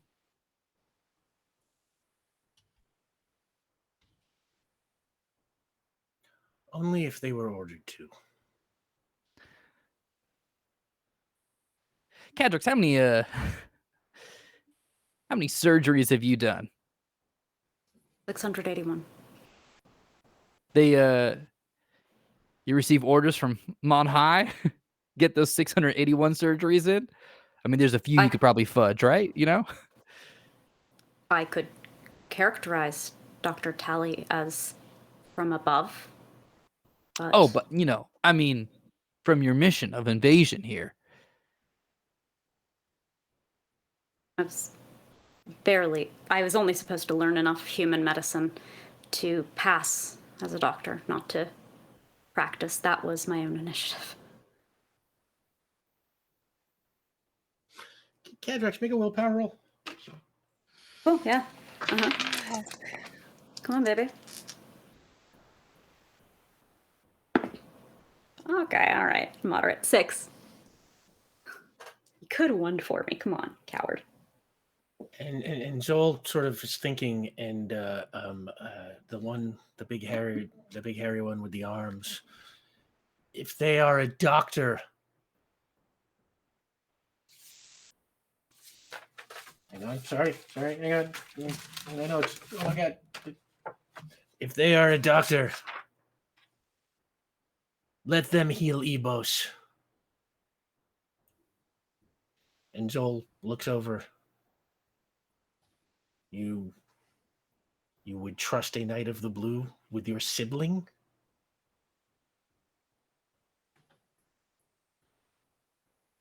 And what's the worst that could happen? He's already dead. And Joel looks over at you. Cyclone's sibling, Ebos, was very badly injured in the battle with your knights. We would consider it a gesture of goodwill if you would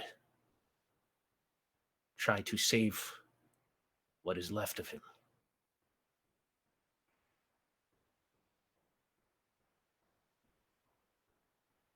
Where is he?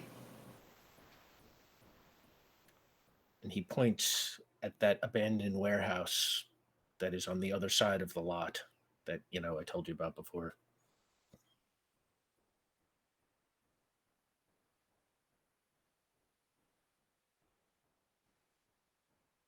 I can try.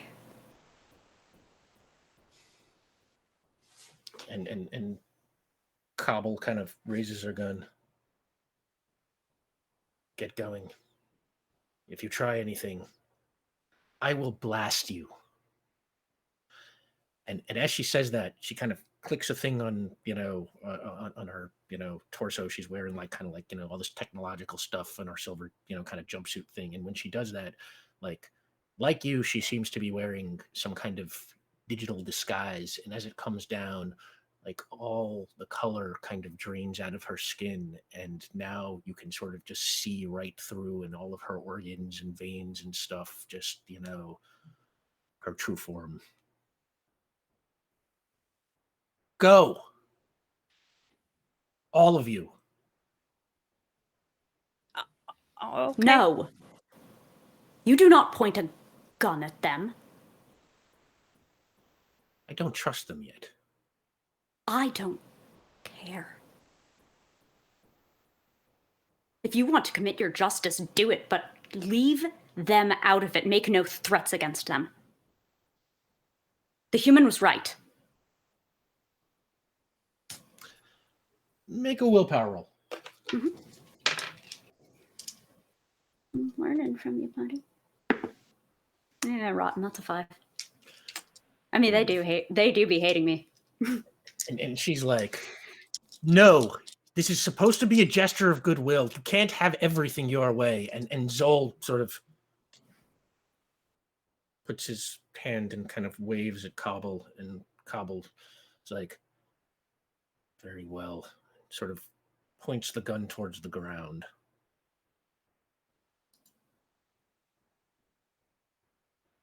You can keep it pointed at me if it makes you feel better. She raises and I'll start it. walking.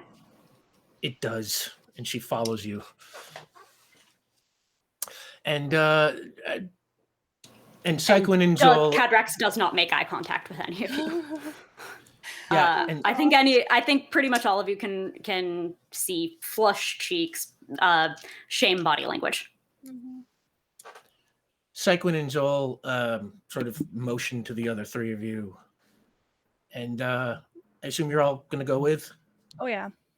Mhm. Ules is kind of stumbling along. They're having a hard time, control. They're not having a great time with their motor functions. I'll pop over and help Ules a little bit. We and just thank kind you. of check in. Are you all right? No, No, I'm having a hard time getting some very essential parts of my system online. And Zol comes over to you. I am sorry for the damage that we did. We have nothing but respect for the keepers of Squire.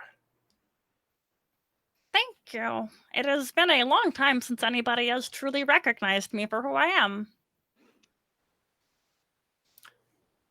And you all walk across, and he takes you in through like a side door that kind of looks like it's all boarded up, but he kind of easily kind of pulls it, and it sort of seems that the boards are not really kind of attached to anything on the other side, and the door opens, and he lets you in. And the first thing you see when you look around, I tell you what, Vion, make an investigation roll. I'll give everybody the benefits of this, whatever it is. All right. 9. Okay, you look around, and immediately the first thing you see in the corner there are those two electrical workers, and they are kind of sitting in a corner, and they are both kind of glued up together, like kind of back to back.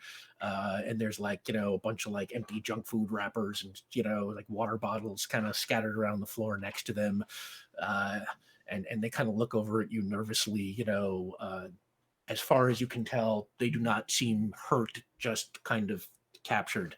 And on the other side of the room, there is kind of a pile of, it's kind of junk and some blankets laid over it, and laying on it, there is another one of these sort of tall, gray, hairy, yellow-eyed, multi-armed, six-armed aliens, except two of their arms are missing on one side. One of their arms is missing on the other, so they only have 3 left. One of their legs is gone at the knee. Their fur is like burned off, like half of their body. And the other one, the one that you were fighting with, comes over and says, "That is my sibling Ebos. We are from Dowager Thurant. You have heard of it." And he turns to you, of course, Kadrax, of course.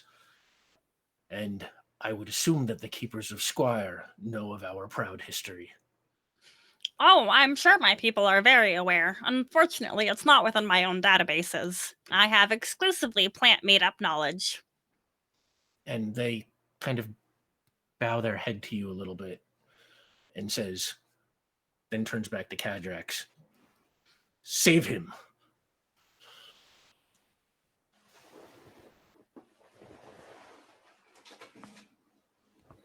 I'll step forward and begin to examine. So I understand there are burns over some percent of the body. There are 3 amputations at what stage of healing? I'm also going to just quickly check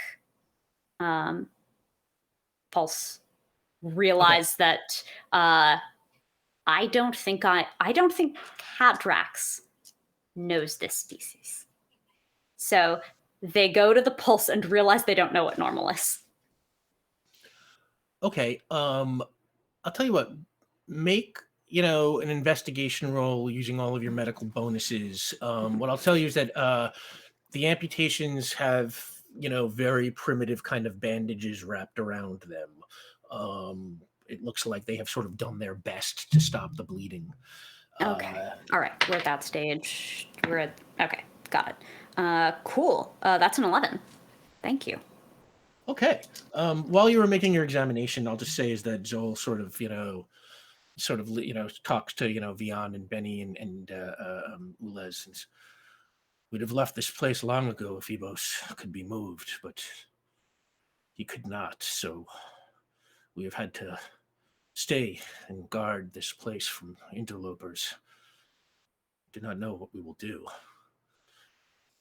And while he's sort of filling you in on that stuff, Kadrax, yeah, you make an examination, and I will say is that you are surprised, despite the fact that you don't really know much about the species. And I'll say you probably know like a tiny bit about them because the Knights of the Blue have conquered their world, so you probably at least have some secondhand knowledge of whatever that was. So you probably are at least familiar with Doward or Thurant and what their species is. Based on your itty bitty teeny tiny bit of knowledge, you feel pretty confident, that he's probably got massive internal injuries of some kind. And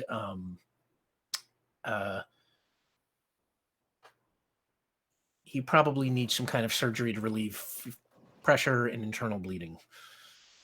All right. Okay. And let me...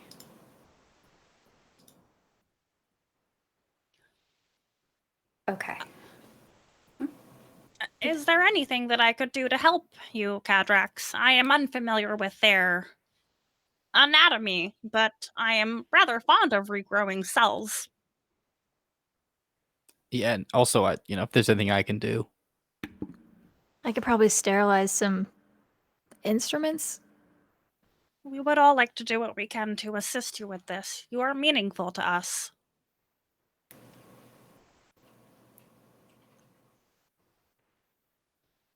Thank you.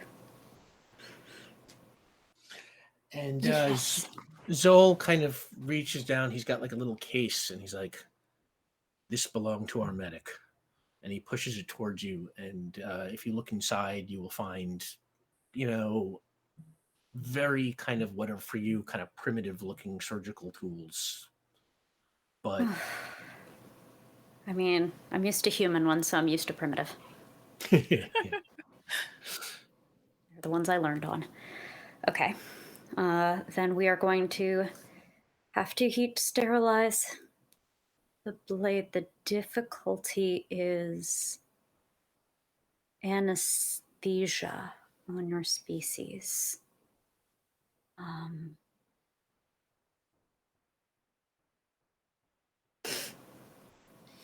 Is there anything I see in the kit? Maybe a sedative, like, because the danger of surgery, the thing humans learn, therefore the thing Kadrax learns about anesthesia is that's the real surgery. We do Risk a lot of currently time. have someone with us who has a nullification power. Maybe they could do.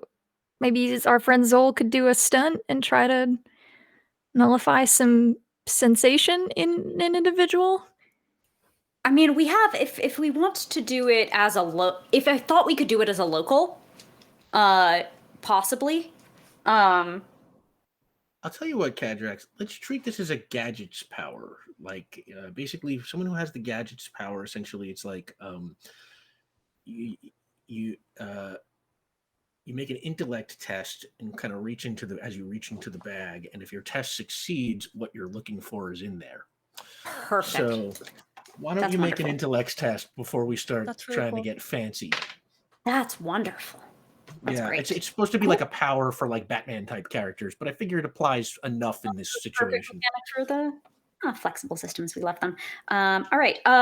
Can I add my surgery of sort of like I know what I'm looking for? Yeah, I think that applies.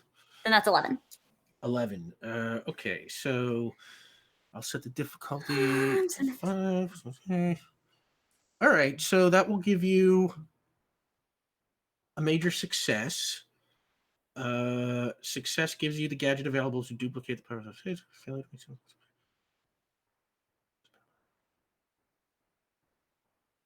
Okay. You could have also spent a point of determination to automatically find what you want, but I think your success is enough, and you find something that, you're not sure, but based on what else you find in here, you assume that it's like, well, if I was this doctor, I would want a little bit of, anesthetic too. So, it's like you look at the viscosity, you kind of take an educated guess, and you think you've got what you want. Cool. Love it. Love it. Love it. Benny's fire will kind of like, you see it kind of like start pulling like off of her body down into her hands, and so it's just on her hands, and she'll kind of form like a little like kind of hold out like, will this work? Like, I'm gonna use that to heat sterilize what I'm going to use as my 10 blade. I love that. I'm not even gonna make you roll for the effectiveness of that because Benny's fire burns so hot that it's, there's no way it wouldn't sterilize these instruments. All right. And a stray cat wanders by and meows. She really wants to gosh. And so you pull away, and dog is like across the warehouse in a down, just watching Oh, good. the cat. Well, a good boy. A good boy. A good boy, BOI. All right. So then Kadrax going to I speak through what I'm doing. I'm going to start the anesthesia to put Ebos out. And Ebos is sort of like, hey, Doc. Hey, are you one of them?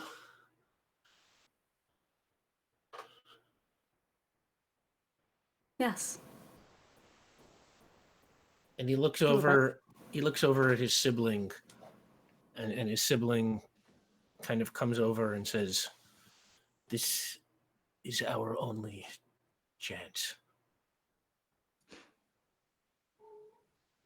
And then Cyclone looks at you and says, "Practice your art." You're going to feel a bit of a pinch, and then I'm going to ask you to count backward from 100 in your language. And yeah, you administer the pinch, and he starts counting backwards. What, etres, and kind of going back. And as he's doing that, you start working, and as you are waiting for the anesthesia to take effect, the door that you came through starts to creak open. And there's a shadow cast on the ground. And you hear, Kadrax! And Sonny walks through the door. A traitor. I knew it. I knew if I stuck with you, you would lead me right to it. And he kind of raises his hand, and like the whole room begins to kind of shake. I'm running at him. Okay. I'm bursting into flames and I'm Same. running at him. Yeah, I'll do this. I'll ghost and I'll start running at him as well. Okay, Vian and Benny roll initiative. Ulez, are you staying with the doctor, doing the work? Staying with Kadrax. Okay, so yeah, they have a plan. yeah. Okay, you two roll initiative. Yep. And so will Zol and Cyclone and Cobble. Oh, balls. Sorry. What'd you get? You got, okay, so, where's my, okay, so 6 Vian for all the got podcast listeners. 6. Yeah, fine. Us always throwing our fingers up, yeah. Yeah. Benny, what'd you get? 5. 5. Okay, so Vian, you go first. Benny, you go second. Then Cobble, Cyclone, Zol, and Sonny. I didn't roll for Sonny. Where's Sonny's sheet? You, Sonny. Sonny goes first. All right, I'm going to try and do this fast. We might go a hair over again. I'm going to try not to do that, but we'll see what happens. So as Sonny sees you running at him, he just fires a blast at the ground in front of the two of you running towards him. Sonny has burst, so okay. How are you trying to get out of this?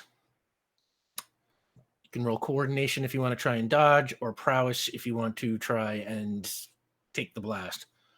Yeah, prowess. Ghosted? Do I have to worry about it? Yeah. Ghosted? No. If you're in ghost form already, then it's like, whatever damage he's doing is going to just fly right through you. Great. 12. 12. Okay, yeah, you are both okay. And Just like a piece of ground comes up, you're just gonna fucking like launch over it, like.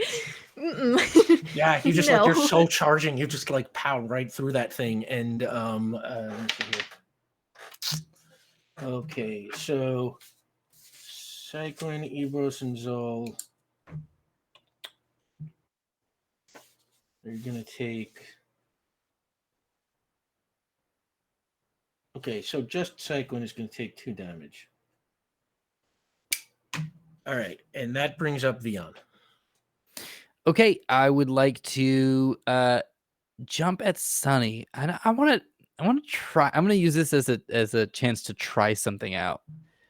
I'm going to post cog again. But there's been an interesting thing recently. I think especially since last night's like town of ghosts. Mm. I think it's not just like I think I can direct this a little bit. So I just want to like grab and go, I wonder what's your worst memory? And I would like to post cog him and broadcast. Okay, now you have to solidify the postcog, right? Yeah, let's do it. Right, because it's okay, because it's an exclusive power. So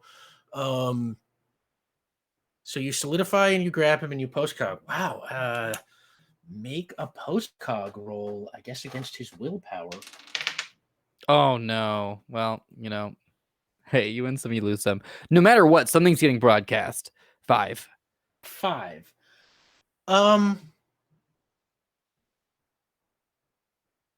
Okay, suddenly all of you kind of see this strange room, which none of you recognize except Kadrax, who recognizes this as the architectural style of Beta Pixis, their home planet, or the Star Choir's home planet.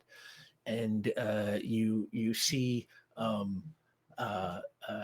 Sunny standing before a panel. Of people. You can't see them. They are sort of in shadow, and you hear a voice, this kind of booming, echoing voice. Sonnevel, the Knights of the Blue have failed. Your father is gone.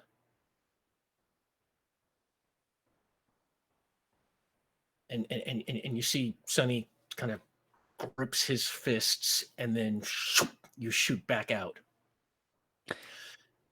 I can hear Benny like running up from behind me because I was able to get just like a little bit ahead. Okay. Yeah, you were first in the order. Yeah. Okay. So then in that case, I want to keep eye contact with Sunny until the very last second, and I'll ghost again. Okay, sure. That's a free move, I think. And you ghost again. And Benny, you are going to go next. But just for a second, while that is going on, what is Ulez and Kadrax doing? Kadrax is holding the template, trembling, and trying to use their voice to counter Sunny's vibrations locally, to keep the area stable while they work. And you, Ulez, can hear them say, "I was gonna let them take me so they wouldn't be looking for him. Why did he come looking for me? Why wouldn't he just stay safe? Make a Why power wouldn't roll. any of them let me keep them safe?" God. Kadrax is a good doctor! Max die. Yes, they are. Yeah. So that's 10? No, that's a 13. Power Power plus power. Power Yeah. plus. Okay. Well, either way, that is a success.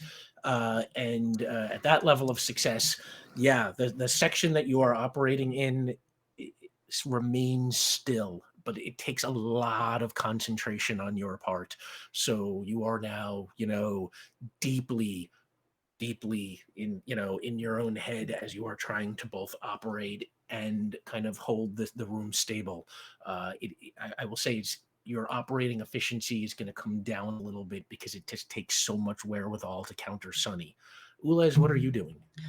Kadrax, I can't even imagine what you're dealing with right now, but I wasn't lying when I said that we will do everything we can to make sure that this is going to be okay. I came to this planet not expecting to do anything more than my job. I responded to an SOS to one of my people, and now I'm here surrounded by absolute strangers, and I will make sure we will be all right. If you will lend me your power, I can siphon your stamina and heal up this. And they'll gesture at the creature down below. I can try to heal them. Again, all of my operational systems aren't online, but I will do what I can. And the hand that isn't holding the 10 plate grips yours, and you can feel the only thing trembling in this space is just Kadrax's left hand. The right is as steady as they know how to be. And I can visualize the field inside. Help them. Take from me. And dead off the patient, dead in your eyes. Anything from me. Everything, if you have to. I'll do what I can. So I think this is going to be more like a stunt than anything, because I'm kind of combining two of my abilities to extract Yeah. a bit out Yeah. of it. I'll use my last Uh, point of determination. That's incredible. Yeah, okay. Since you're using two of your abilities, I'm also going to take a point from the community determination. Sounds One good. point of determination per ability, since there's not really a mechanic for this, but I think it's like, since usually it's 1 point to do a stunt on an ability, since you're kind of doing a stunt on two, so that leaves you with none, and it leaves the community pool with 3. But make your power roll. Roll it on. I guess it doesn't matter because they're both 5. So just roll it on a 5, because since both your power levels are 5, thanks to your changes this week. Max on the dice. That's really nice. That makes an 11. Also, like, narratively, so like the hand that Ulez often uses for like their light blast, that's the hand that's holding Kadrax's hand, and like their other is kind of like roaming up and down, like hovering over the body of the individual beneath us. Okay, and yeah, it's like Kadrax, you start to feel like this draining feel, and at the same time, Ulez, you can kind of, like a conduit, you feel Kadrax's life force kind of pass through you and start to apply it to Ebos, and as that is going on, Benny, you are charging at Sunny. Yeah, I am. A lot of people are making my friend's life very hard today, and I don't like that. So Sunny has just walked through this door, and I'm running full tilt, and I've started on fire, and I would like to full body slam him back out of the building. Okay, that is a prowess roll, but you're using your power, so add on your aura. Would that be that wouldn't be for the attack, like the action, would it? Like, I wouldn't add the fire for the action. Would that just For be damage? slamming him? Oh no, for the damage. Yeah. Yeah. I was like, I don't think that would. Yeah. Okay. Cool. Yeah. Can I use kick? I don't know if I can use my kickboxing skill for this. You're just like tackling him. Yeah. Actually, hang on a sec. I believe there is. I always ask when I do a prowess roll if I can use my kickboxing. Was wrestling to grab an opponent. Rushing to rush an opponent, you must be a close. Prowess versus target's prowess or coordination. Rushing attack does damage equal to the higher of strength +1 or movement +1. All right, let's just say you're going to test your prowess versus his prowess, and Cool. if it's a connection, then we'll worry about damage. Yeah, cool. Sounds good. I didn't think that kickboxing is helpful here. Come on, here we go. Okay. 11. 11. Okay, that is a moderate success. So you hit the target, dealing full damage, and may push the target. That's what I want. Okay, so you test. We're going out. Let's say you test, do your damage test, and you may slam the target. Oh, no, sorry, that's a major success. Push the target, test strength versus strength with a moderate or better success. You move the target your normal move. Failure means you suffer half damage around, but you didn't fail. So, okay, yeah, just make your regular damage roll. So that's strength and my aura? Yeah. Okay. 10. 10. Okay, so that's That is a moderate success. So I think you deal 5 damage to Sunny. And he feels the burn, not like in the working out in the gym way. Yeah, just like you hear his like, it's kind of like as the fire hits him and you knock him back. And Yeah, she just keeps pushing, like keeps moving. If he hits the ground, he hits the ground, but she's just gonna keep plowing him. We're out of this building. There is a medical procedure happening. Like she just wants to get him out of the unstable building. Yeah, I'd like to add that because I was standing right in front of Sunny the second that Benny flies through. And I know it's happening. I go, ooh, as I watch it happen right in front of me. Yeah, Benny, you hit him, and it's like you don't knock him off his feet, but easily he just goes stumbling right back out the door. And she's just gonna like keep following him, like she's up in his face and is gonna like posturing fully at him, keeping his attention and maybe trying to be a little intimidating. But she is fully on fire, so who knows? So that brings up Zol, who raises his hands at Sunny and fires off one of his nullification blasts.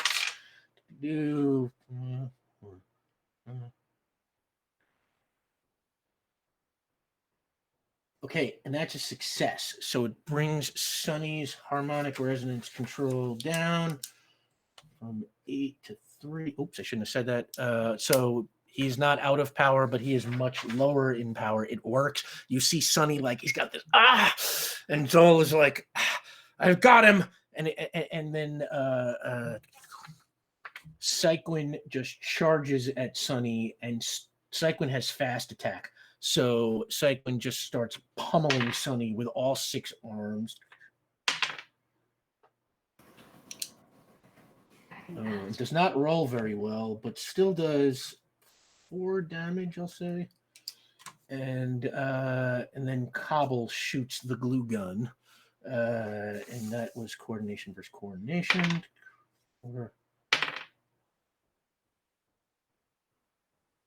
And misses. Which brings us back to the top of the order, which is Sunny. And Sunny like kind of steadies himself. You are all protecting the killers? Fine. Then you all die with them. And he raises his hands and fires off his voice. Okay. All 3, no, just the 2 of you, Vian and Benny. How do you want to try and evade this? Vian is ghosted again. Yeah, Vian's ghosted. Vian's good. So you're I'm good. Ghosted. Benny, Prowess, it's you, ideally. and then and then Cyclin, Cobble, and Zoe. 8. 8. All right. Everybody's okay because Sunny's power level has been so reduced by the nullification. Thank you, Zol. That it's like, you all feel a little bit of vibration, it's like feels like, like a subway car just passed by beneath you or something. It's kind of so light, but then it steadies and you're all okay. And before we get back to Vian, let's go back over to Kadrax and Ulez. Kadrax, you had 9 stamina to begin with, and you are now okay. I would say at this point, the success rate. I kind of got to make up this mechanic since this does not exactly exist. But I'm going to say, Kadrax, you are down. This takes 6 stamina from you. You are down to 3, so you feel a little weak, but you are otherwise okay. And as you are watching, Ebos's, you can, as you have removed his bandages, I would assume at this point, Ebos's wounds start healing up. And, the fur doesn't grow back, but the burns kind of, just fall off like dust. I like to imagine that as Ulez kind of pulls the power from Kadrax is already, they were already looking pretty flush. And you can kind of see some of the color drain, what color remains drain from them, and Ulez brightens up for just an instance, where they're all their systems are online because they've kind of absorbed that stamina, and then they just transfer it back to homie on the bed, and that's where you see the fur or the burns and everything start to knit themselves together. Yeah, and there's a humming noise in the air from it, presumably as the energy from Ulez zings through the air and all of the vibration from the voice create The some light and the energy. thunder. Yeah. Oh my God. And it's like, yeah, it's the light kind of, just because this is like a dark warehouse, or factory that's got no actual light inside of it except what's coming in through the cracks in the windows. Your light's just like multicolored, the whole room just kind of lights up like a disco ball, and it's it's great. And it's like yeah, you can see that Ebos is kind of starting to come around, and his yellow eyes kind of like pop open, and Vion, it is to you. Great. I would like to. I mean, I walk right through one of the walls because I'm a ghost, and I would like to corporealize and then just kind of chop Sunny in the throat. I'm not sure if that's where his abilities emanate from. I don't know if his anatomy is analogous to ours, but I know that I'm just that's off the top of my dome, so I'm just gonna just chop him in the throat. Why don't you just make a prowess roll? Great. Okay, 8. All right.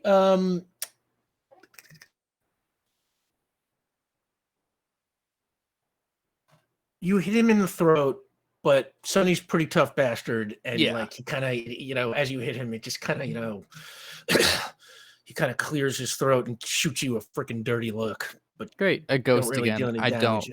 Great. And, Yeah, keep looking, Sonny. And that brings. Oh, were you trying to distract him? I mean, Is that like a maneuver you were trying to do there? I've been kind of. I feel maybe similarly to Benny. I'm just kind of like staring his face until Benny gets in. And Benny Yeah, you laughs. know what? It's like it wouldn't have worked as a maneuver either. So it's like it's fine. Just what happened. Okay, happened. yeah, that's just flavor text then. So yeah, Benny, it is to you. All right, I'll hit him square in the chest. That is a prowess roll. I'm attempting to, I just want to keep him backing up. Like, I don't know if this will, but that's kind of the intention, was just she's following him, tackled him out, and she's gonna like hit him in the shoulder and then just like full fist like to the solar plexus kind of a thing. Like, keep fucking backing up, like get away. So oh my goodness. Really bad roll. However, that is a 9. All right. I rolled a 9. 1. It's like a marginal success. I'll say it succeeds because he is sort of so overwhelmed by all his attackers right now. He's been burned. He has been pushed. He's he's Disoriented because his powers aren't Disoriented. working. Yeah. He has a ghost in his face. It's pretty. It's pretty overwhelming. Cool. So I will say that is that is a success. But Cool. you So only another deal 10. 10. You did 10 damage. Mhm. Okay.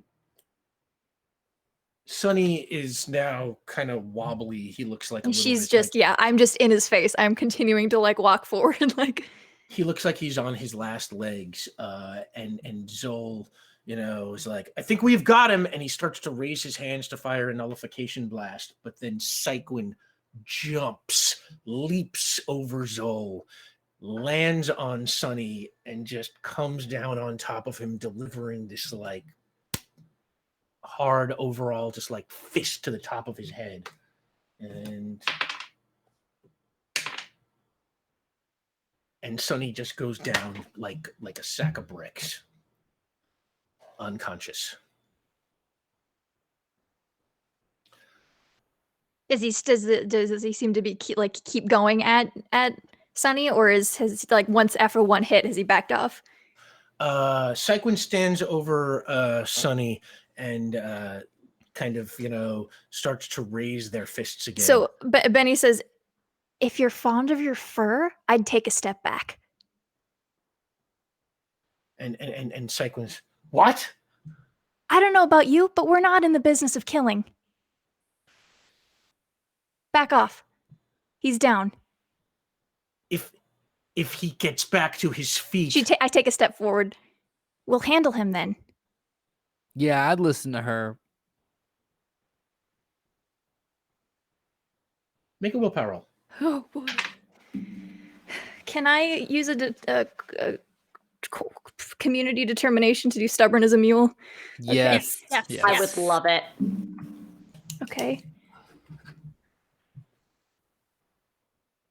can do math. 11. Oh, okay, 11. Wow. Okay, so that is a moderate success. Oh, shit. And yeah, these characters all have pretty high willpower, Mm. and Cyclin kind of, you will regret this. We'll see. Back off. And they fold all of their arms and shoot you a dirty look. I cross mine, and we'll have a stare off. If that's what they want. And Zol kind of looks around kind of nervously. You hear sirens in the distance, as you just completely devastated that the electrical switching station. And Zol is like, I think we better get in. And he kind of grabs Sonny and starts like dragging him back inside. I'll help him carry Sonny. Okay. I'm going to pull my fire down to just my hands again, so I'm not as much of a sore thumb if people walk by. Yeah, and you get inside, and Cyclin looks over just in time to see Ebos kind of awkwardly sitting up in the bed. And Ebos, did it work? And he kind of looks down. Cool!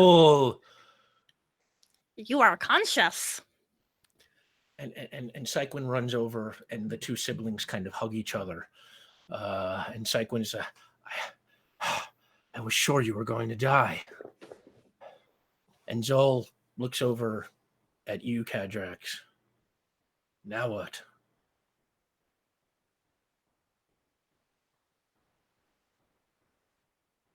You tell me. Do you need justice for my blood? I would like to step just forward a little bit. And I have a real feeling that, Vion's got like his hands in his pockets. Real 1960s Hollywood lawyer sort of situation here.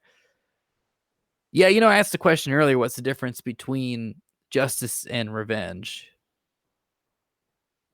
Revenge is personal. It don't make the world any safer. Might make you feel better for a little bit, but that's revenge. Justice, it makes it safer for everybody. So, General, if you're going to make a decision for justice and in the spirit of justice, I just hope you keep that in mind. That's Make a all. willpower roll. Okay. And can I add performance on this? Do you want to take a community determination? Because that was a really good speech. Yeah, can I? Yeah. We have one more. This is our last one. Right I here. have you down to 1, actually, if he takes this. Oh, Here we go. okay. I won't say no. Okay, that's gonna bring me to 9. It wasn't a great roll. And Zol kind of looks at you as, I'm not sure that this is justice, but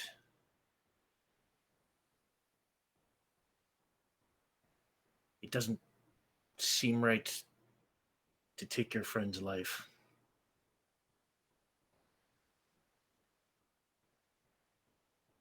I am going to make them your responsibility. If they turn against this world, we will bring justice to you. If you interfere with this world, are you any better than the Knights of the Blue? I have long since lost the luxury of making such distinctions. But I will think about your words. General? Take them with you. And he points to the 2 electrical workers in the corner. Oh, yeah. yes. Yeah. I have a wanted poster for them. It's very artistic, Hey, We are Ulez, look tired at. of finding food for them. Yeah, we'll take them. Ulez, we just cracked our first case. This was a success. May we fist bump?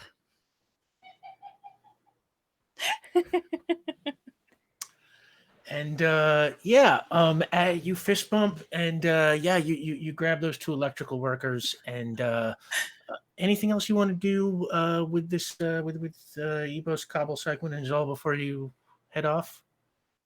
Can Ulas, they're gonna approach Ebus. I would like to ask for your friendship. You seem like you could use one, and I would like to offer my services as your friend.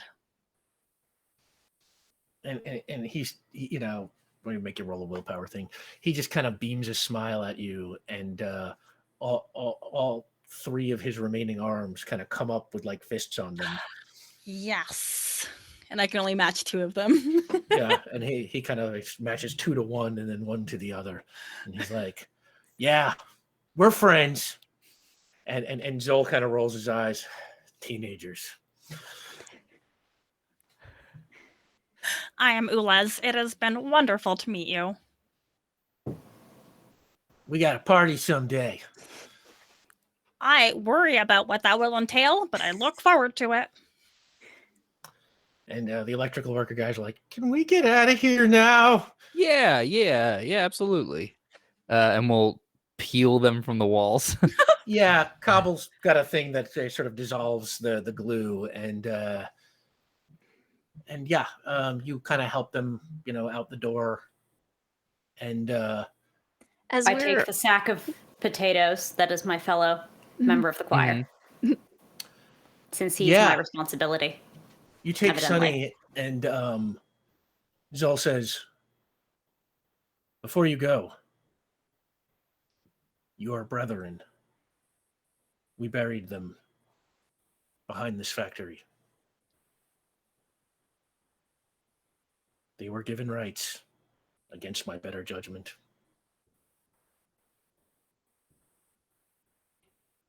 All of them? All of them."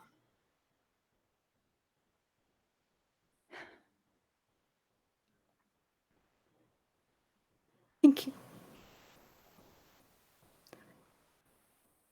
I am sorry it had to be this way.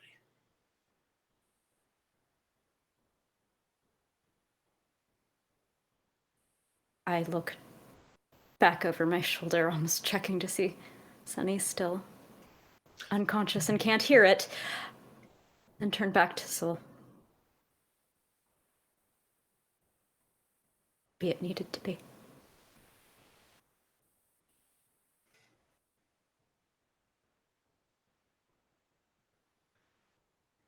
And he looks like he's about to say something, but he can't come up with any words. Goodbye.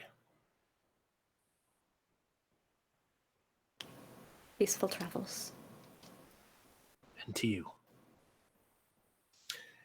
And you turn, and you start heading out the door with Sonny over your shoulder. As we step out, I do want to Yeah. angle my head towards the direction that they pointed out and kind of look at the doctor and just kind of like a silent, "Do you want to visit?"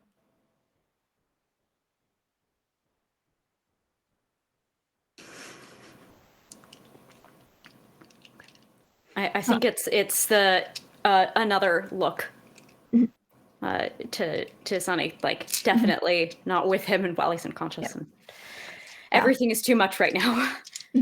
Benny will flames off entirely and will kind of give the doc a squeeze to the shoulder, and we'll move forward. And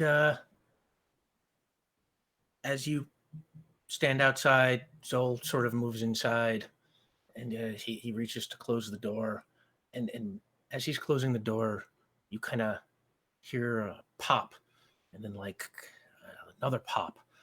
And Zol turns around, and he's like, "What?" And then you see a green flash behind him, and then next to him, boom, 2 green robe figures appear and grab him. And then he vanishes with them. And all 4 of them are gone. Not the brother. And on that, we will see you next week.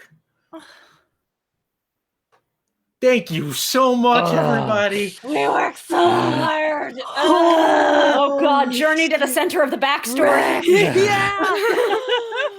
Wow, man, that could be my new favorite episode. Okay, I took you over time already. Real quick, let's start with Omar Najam. Let the good people know where they can find you. Hey, I'm Omar Najam. You can find me at Omar Najam on Twitter, and also I am writing chapters of a book by Beyond Vigor, which go up in QueueTimes Discord. So check that out.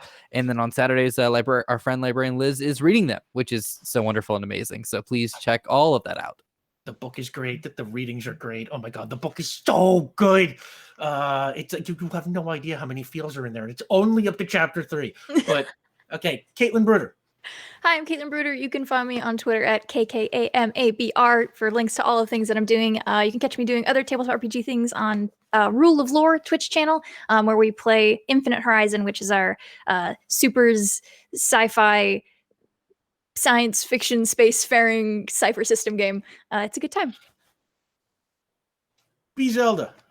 What's up? My name is B Zelda. You can find me on Twitter as @B_Zelda. I'm a podcaster. Every other Monday, we release Broadswords episodes. I am a regular TTRPG streamer. On Tuesdays, you can catch me on Roll20. On Wednesdays, you can catch me on @SaltySweetGames. On Fridays, you can catch me streaming Space Bears on @Nomadics channel. And on Sundays, I stream Kobold Press right before I'm here. B is very busy. And of course, Busy bee, you might say. hey, Never point get tired for of that. Caitlin. Yeah, our star for today who rocked it, Sam DeLev.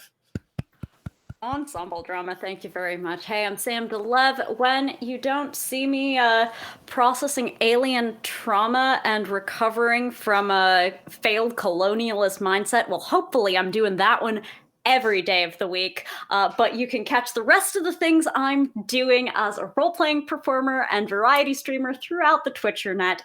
You can get my schedule on my Twitch About page. That's twitch.tv/Delevely, DELEVELY, and all of the ad hoc performances and weird things that I do and retweets of thoughts of people who have better words than mine at Tchaikovsky, CHAIKOVSKY.